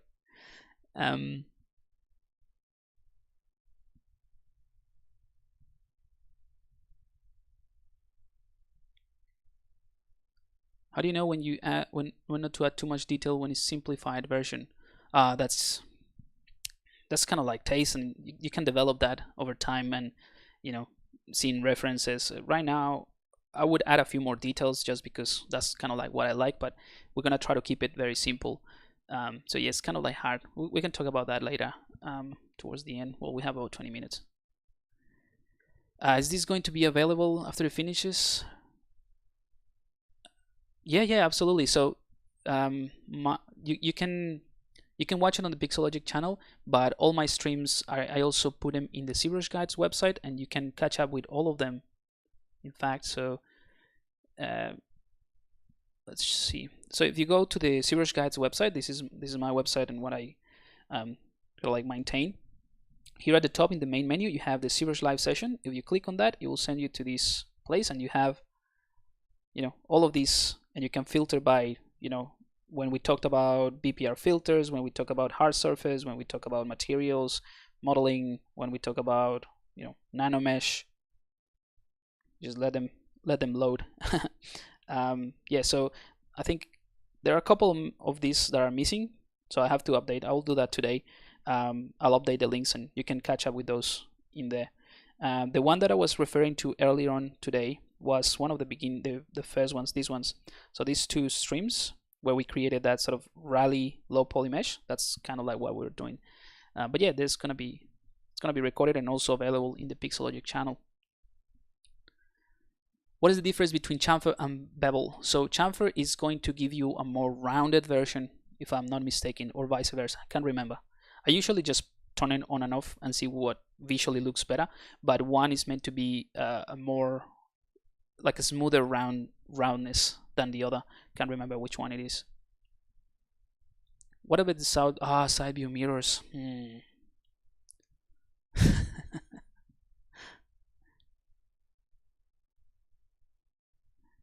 Pablo, do you say go icon? No, sorry, that's just the accent. So it's the cog icon as the little cog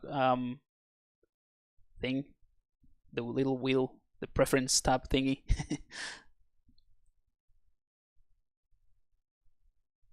My UI is insane. Yeah, it just works for me. I do have a bunch of custom palettes, but it just works. Like I said, this one is my custom UI, but most of the time I work in this mode. But that's not gonna be helpful for this stream.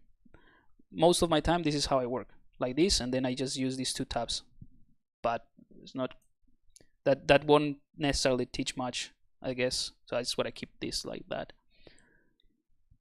When you usually work on a character, you work perspective off or on. It's kind of having trouble switching between the two because the model usually looks very different. Yes, if you're trying to copy, especially or doing anatomy, always have perspective on.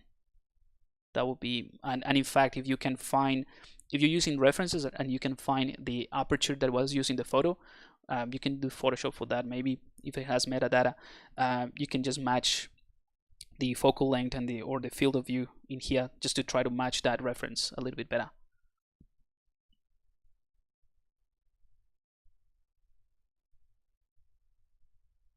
All right. Okay. Yeah, let's do those mirrors very quickly. So let's append cube, make it a cube.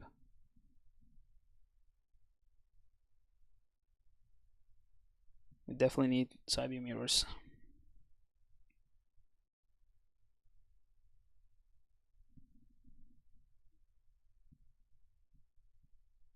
So use the C modeler, inset,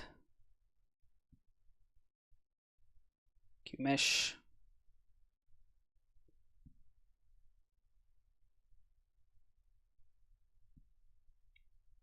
select everything, inset, cube mesh, push that in. So that's the side view mirror. And we can use, we just customize this for the shape, so we should have a straight line. Yep, something like that, with a larger brush size.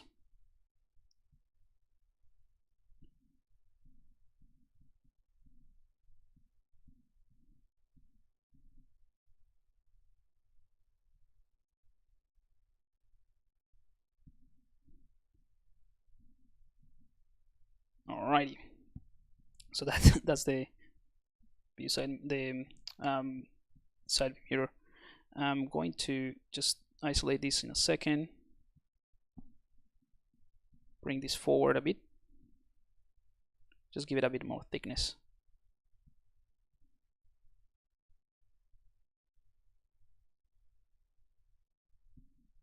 All right, cool. Let's do the same process as before. So we probably need to use dynamic. Kind of like the roundness of this. Maybe for the inside, we can just sharpen those. So let's use the C modeler, right click on an edge. We're gonna crease that. We can just use the partial one, but I just did it like that. So all of those are being sharpened. Let's use dynamic. That works. We can use more subdivision just to smooth it a little bit more. Again, all of this is going to be, changed when we do the decimation, but that works. Let's click apply, delete lower. That's it.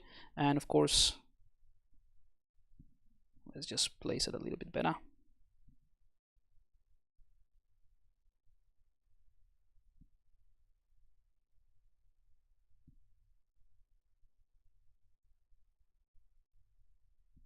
We go, and mirror and weld. Whoops, make sure local symmetry is disabled. Done. All right. Yeah, that's what I was missing. So it looks more interesting now. Alrighty. So now that we have everything kind of like without subdivision and without dynamic or anything like that, let's go ahead and do the decimation master, and then we just finish this up because we won't be able to have the polypaint. But to be honest, hopefully we can. Can some of you guys, or any of you, can you check the Pixologic what's the name, the schedule for today, and see if there's anyone after me straight away. Otherwise, we can just go over like a couple of minutes and finish this up. If you can let me know, it'll be great.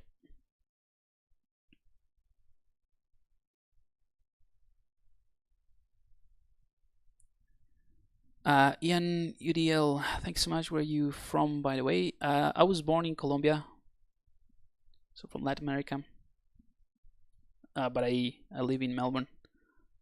I'm half Australian, half Colombian. Almost right in the middle, just because of the amount of time that I've lived there and here. Dyna to sub and clean mask edge split. All right, so I'll show you that if we have time. Those are just custom macros, but yeah. All right, let's go ahead and do this. And I think the easiest way to do it would be to combine everything. So I'm gonna merge visible. So merge visible. So now we have a single mesh, and we can see a little bit better. And I'm gonna turn off the line, right? And we can use the auto group just to isolate this, and that way we can, you know, split things in a much better, easier way. So let's select all the wheels. So that's gonna be a polygroup. So we can group visible. Let's use all the rims as well as that part to have its own polygroup. We can keep all of these smaller pieces together as a single piece to be decimated. And really what I'm doing here is trying to isolate pieces based on the size and the volume, just so that when we do the decimation, it kind of like makes sense.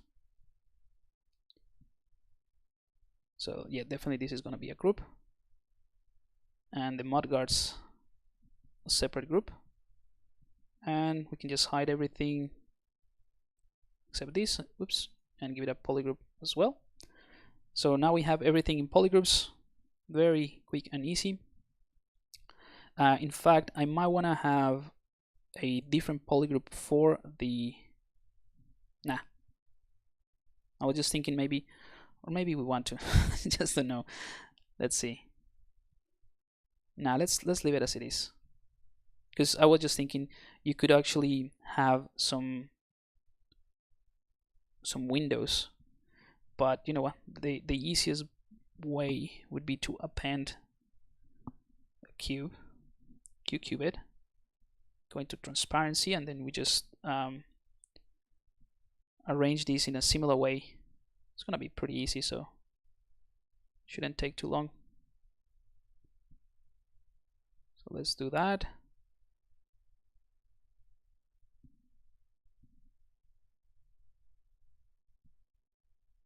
I just need to delete that edge loop. There we go.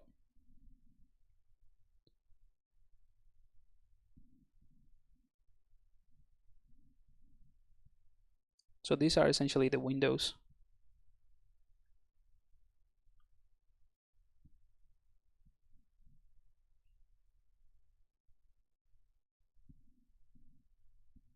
Right?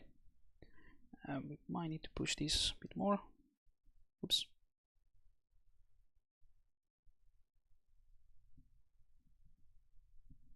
So I'm just scaling this so that is overlapping slightly.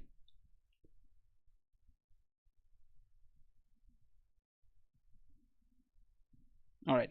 Yeah. So hopefully you know what I mean now, so that we can easily separate that. Now I'm gonna select this, the car or the truck, and I'm gonna split by groups. So on the split palette, split groups. Okay. Okay. So now we have all of these pieces that we can decimate at a different level in a way. So let's do that. I'm gonna use the C plugin, put it here on the right hand side. And because we have multiple subtools, this is something that I mentioned last stream but didn't get to do it. You can actually pre-process all. So I'm gonna pre-process all the subtools, so that is faster. And so ZBrush is calculating every single subtool, and then we can just go one by one and decide how much we want to actually decimate. Done. Alrighty, so we can select this first piece and let's go for 5%. And more, 1%. More than that, 0.3. Yep, so I want to go for something like this, right? And of course we still have the other tool, so if we want to go back to it, we can just do that. Actually, the original doesn't have the side mirrors. Oh no, it does. So yeah, all good. Let's see. Oh, thanks, Comics Legend. So Thomas is at 8. What time do you have? Because for me it's 11. So it's about to be 11 in the morning. So I need to see it sort of like in my time and see if I can just finish this up today. Let's decimate this one by 5. Let's go for 1. Yeah, one works. What's the other one? This one, decimate by 1.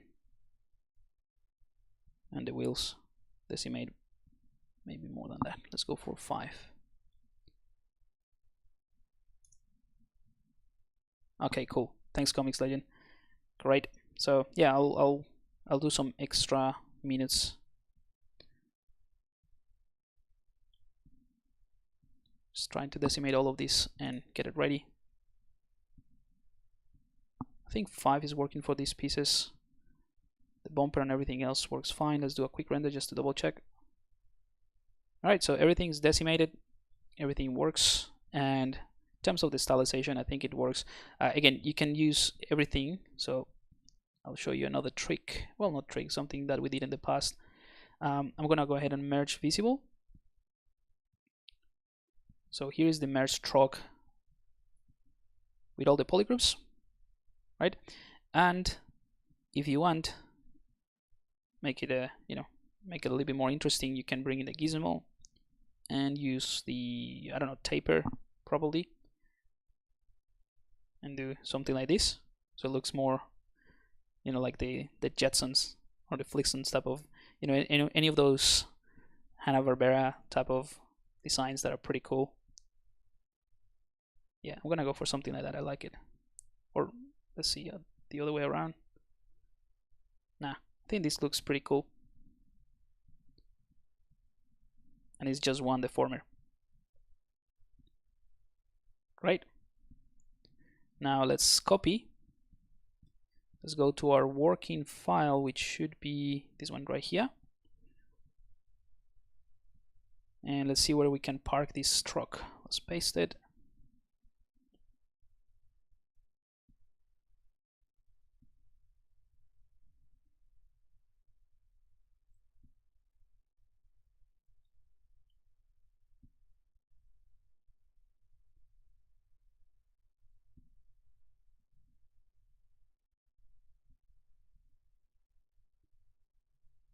All right.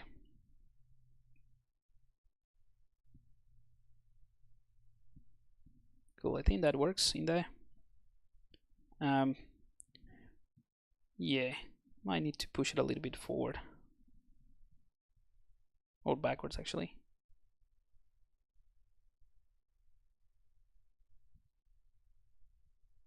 Okay, this part of the process is really about finding, again, working with the silhouette, making sure that it's not there's no tangents in the composition, or like too visible tangents. So for example, a tangent would be, I don't know, if I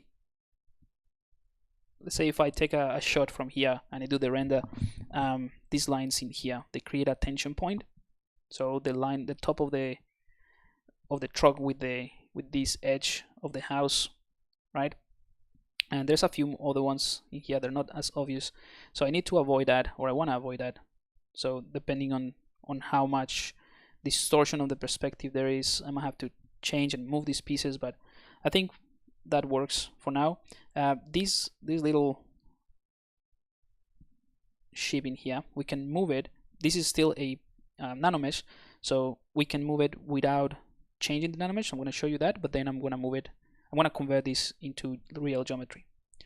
So if I go to nanomesh and go to show placement, we can use the move brush and actually just move that piece of geometry underneath, and that will change or move the actual ship.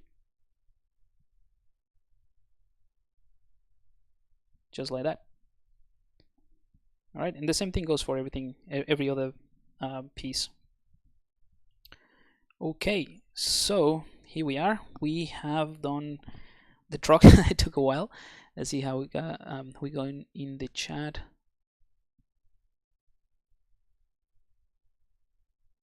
Maybe the house will need to be skewed as well. Yeah, it is already. We did that last time.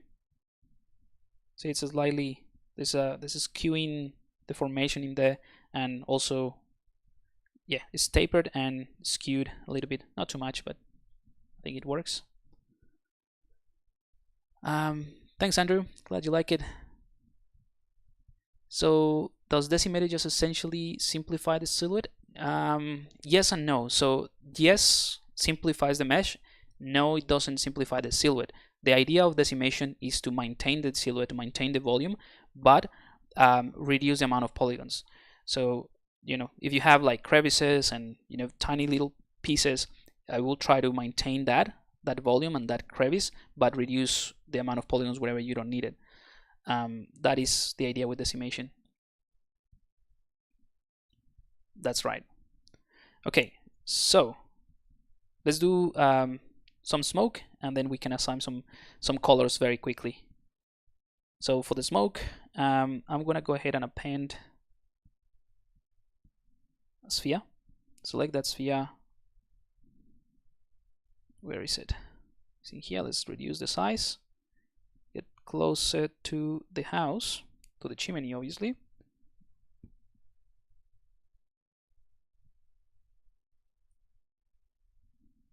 All right, so we're gonna start from there, but what I'll do is hide everything but the house. So hold Shift, select the house or enable the house, and obviously this sphere, so we can work on this.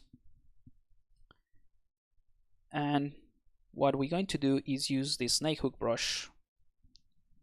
So let's go ahead and use the snake hook brush, and we also going to use Sculptris Pro, which I have in here, enable. So if I hold Shift, I reduce the amount of topology straight away, but then I can start pushing this up like that, and that's going to be the smoke. It's just a quick way to generate smoke, and then we can use the smooth brush with the alternative algorithm to produce these shapes. And when I say alternative algorithm, I just mean that you can let me just show you. So I'm gonna show you this easily. I'm gonna do another one here, another piece of the smoke. Right, so if I go ahead and smooth this out with the Sculptris Pro, like holding Shift and do this, you'll see that what I'm doing is essentially, well, smoothing everything, but also reducing the amount of polygons very quickly, and, you know, completely change the volume, right? So I'm just deleting that volume essentially. If you want to simply smooth it out but maintain the same volume, you can use a smaller brush size. But the alternative method is to start smoothing. So hold Shift, click, and start smoothing, but then let go of the Shift key, and that basically uses an inflate approach, basically.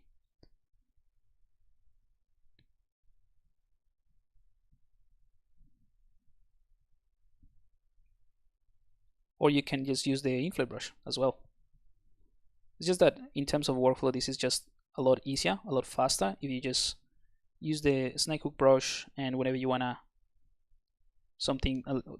have something a little bit slimmer, you can do that.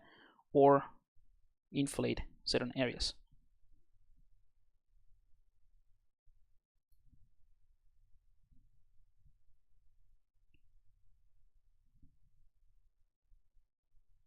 So that's another good way to use that tool, so you can scale something a little bit down just to cut it, what I just did there. So let's just repeat that so that you can see. I'm gonna do it with a smaller brush size here.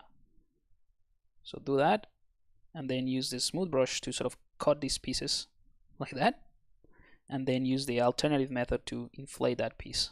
So that's, you know, a really cool and simple way to generate these pieces.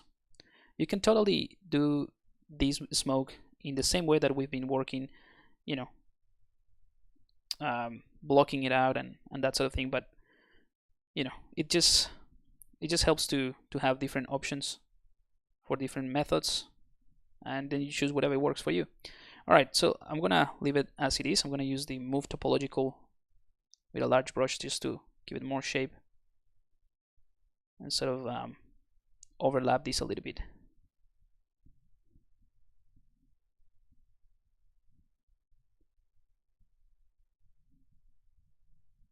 And remember, all I'm trying to focus on right now is the silhouette and the shape.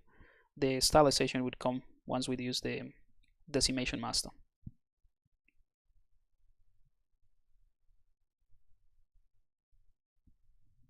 All right, so we can also we can duplicate that piece, right? And we can just scale it down, maybe rotate it around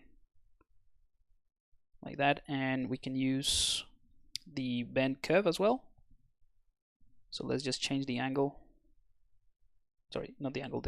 Let's change the angle first, and then the amount of points, right? And then we can turn symmetry off.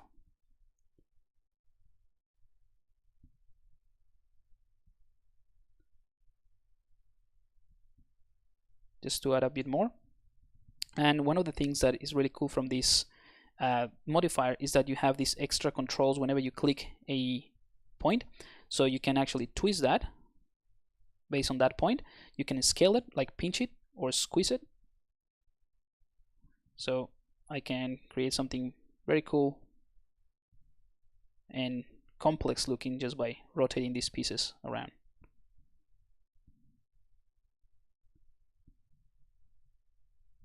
All right, and then we can use the move topological to, you know, interlock these things together, although they're gonna be one single mesh. But again, we're just focusing on the silhouette.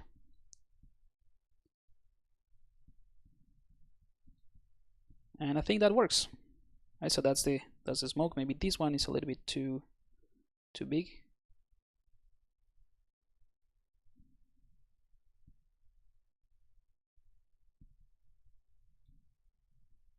All right, I think we are almost done.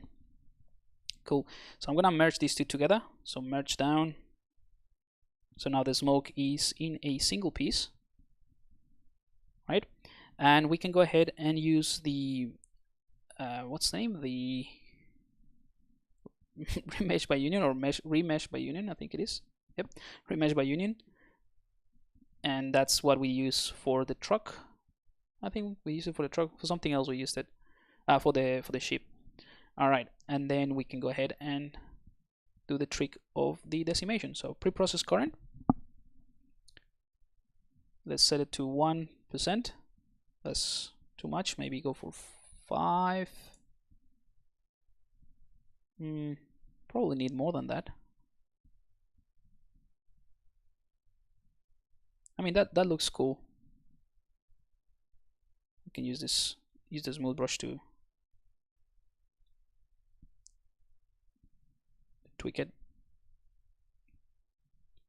I'm gonna try with 1.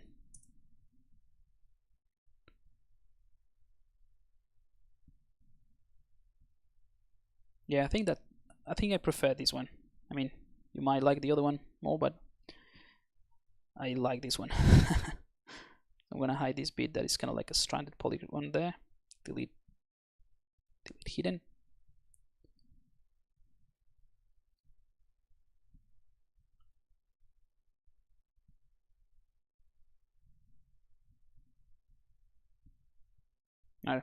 I think that works. It's a little bit too sharp for a, for smoke, but I don't know. I think I like it, so let's see, inflating them a little bit would work. Yeah, that works better, and we can slim it down using the taper deformer.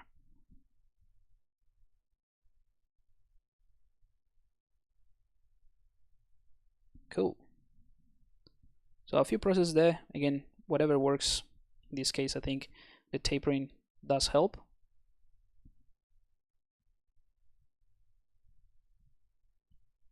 I'm just centering the pivot using the Alt key, and then we can sort of like rotate from that point. And the only reason I'm doing that is so that I can actually see how this affects the rest. Right, so right now it feels like it's straight coming from, it's too straight.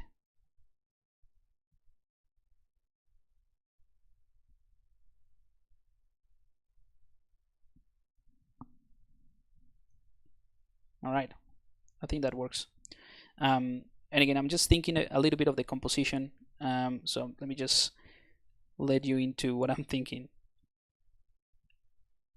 So the main point, although the funny area and the funny part of this is the abduction.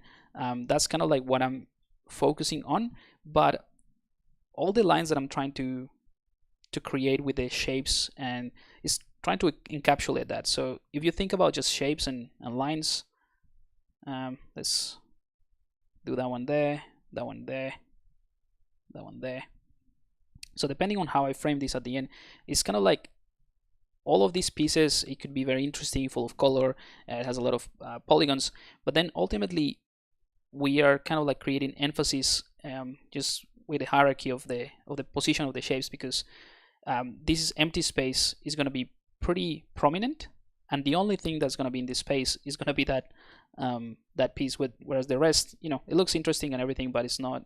It's crowded of all the pieces. So that's really what I'm thinking. I don't know if it's gonna pan out the way that I think so, but it's so far I think it's working. Cool. So I think we are done. We're just gonna do a couple more things because again I already went over my time. Let's see any question in the chat.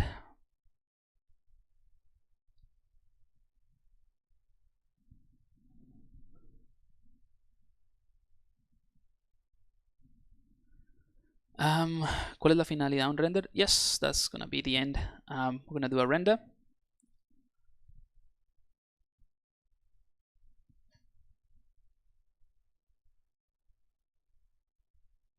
The biggest drawback of Sculptris Pro is that it breaks the UVs. Is that correct? Am I missing something? Yeah, well, the thing with Sculptris Pro is actually one of the most powerful tools for freely sketching, and adding details. So if you're thinking about using Sculptris Pro after you have decided to go ahead and do the retopology, of course, that's gonna break it because you are generating geometry as you go. But that's why it is a really powerful tool for the concepting stage and for setting up the volumes, pretty much what I did here. Once you're happy with this, and that's why I put so much emphasis when I'm doing this type of works, well, not these ones, but more characters and that sort of thing, on the main shapes and the primary volumes before you commit to any detail. Because once you want to start doing all those high frequency details, you should be pretty, like the rest of the shapes should work pretty well, so you don't have to use Sculptris Pro afterwards. Would the smoke have a certain material so it renders transparent? Probably. I won't do the render in ZBrush anyway, but yeah, I'll do some translucency or a scatter medium or something like that.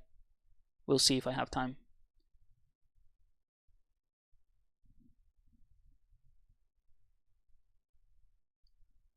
Pablo, what are your thoughts on the new ZBrush 2020? It looks fantastic. The video that the guys shared. Save. I think it just did an autosave. Cool.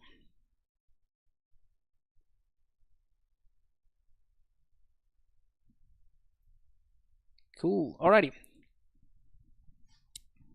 What I forgot already. What? Okay, yeah. Let's do the polygons. Let's do quick fiber mesh, and then before we start, actually, I need to create some geometry. So I'm gonna append a cylinder. So this cylinder is not, it's not gonna be visible as a geometry. This is gonna be the beam of light from the UFO. So I'm gonna use a taper deformer like that, but it's gonna be pretty straight. Accept that, going to transparency, and I'm basically gonna set this pivot point here just below the UFO.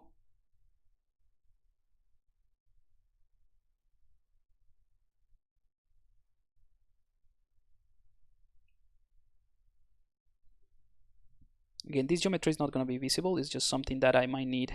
So I'm just thinking about the things that I need for the render.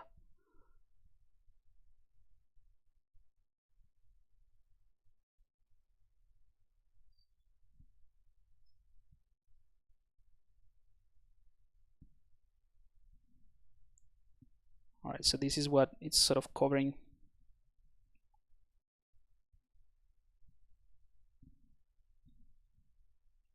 Cool.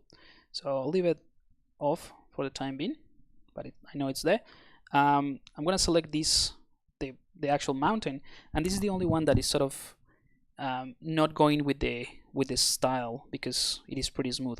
So what I'm going to do is duplicate that, send this to the original, just a duplicate of that, select that, and I'm going to delete hidden, or not delete hidden, sorry, delete the lowest subdivision.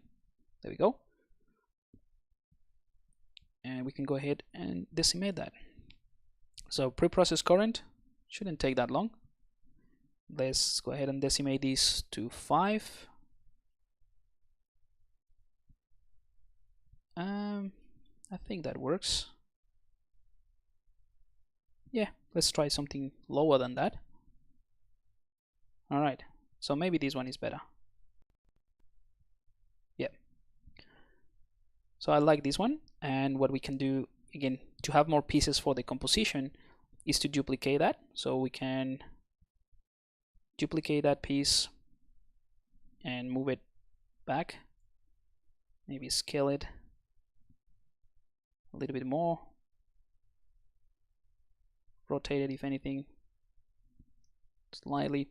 So that's just gonna be in the background,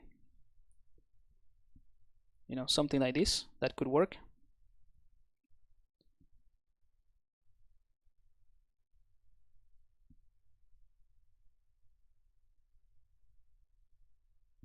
And I'm going to duplicate it one more time. So they're actually separate files or separate pieces.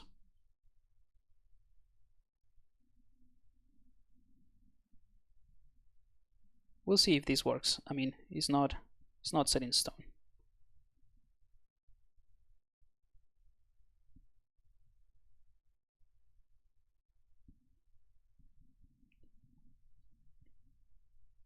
But that should give me enough enough volumes and enough pieces to set up the composition a little bit more, a little bit better, a bit more interesting. But other than that, I think that's it. I was gonna add some fiber mesh, but I don't think we need to. It's gonna be too small anyway. So I'm gonna not do that. Although it might be interesting. So nah, we don't really have time. So yeah, the next step, and this is something that I'm gonna do afterwards. Of course, we don't have time to do this. Is to go ahead and assign colors to the different pieces. So we have like the trees, right, and all of these pieces that are not necessarily trees. They're kind of like embedded into this mountain to create the bushes. But we can select a color that goes with illustration, fill object, and then we'll have to spend time, because in this case I didn't actually separate those pieces, the top from the bottom. So if I want to do like for the trunk, I'll have to do it like this, or then go ahead and do the the poly paint, not the polygrouping before I do the poly paint. But that's the next stage. It's just that we don't have time to do it. But yeah, hopefully you guys found this one interesting. I'm gonna fill it with white just to finalize here, and I'm gonna leave it there. Again, the two steps that are missing are essentially taking these and just assign colors in or poly paint, or you can split it into parts and take it to Maverick, Keyshot, any other render Maya, and then assign just a material, and that should do the trick. And like I said, the more of the mood will be given not with the textures, but with the lighting itself and the composition. So I'll show you what I had before. So this is where we started today, and this is something that we worked on last week. So you see, even though this is just a single material, one simple color, then it has a mood already with the lighting. So the idea is to do the same with this.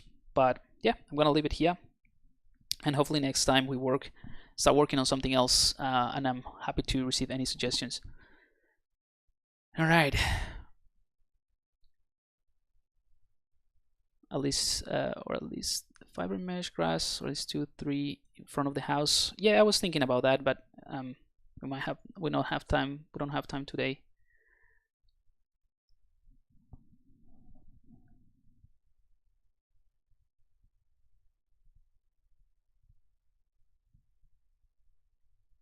Cool. All right, thank you guys. So thanks so much for tuning in. Like I said, I'm gonna leave it here, and next time we can work on something else. I will share, if you follow me on social media, I will share this later. I don't know if I do it today, but definitely this week, the final render. But yeah, I'll leave it here, guys. Thank you so much, and enjoy the rest of your week. See you next time. Bye.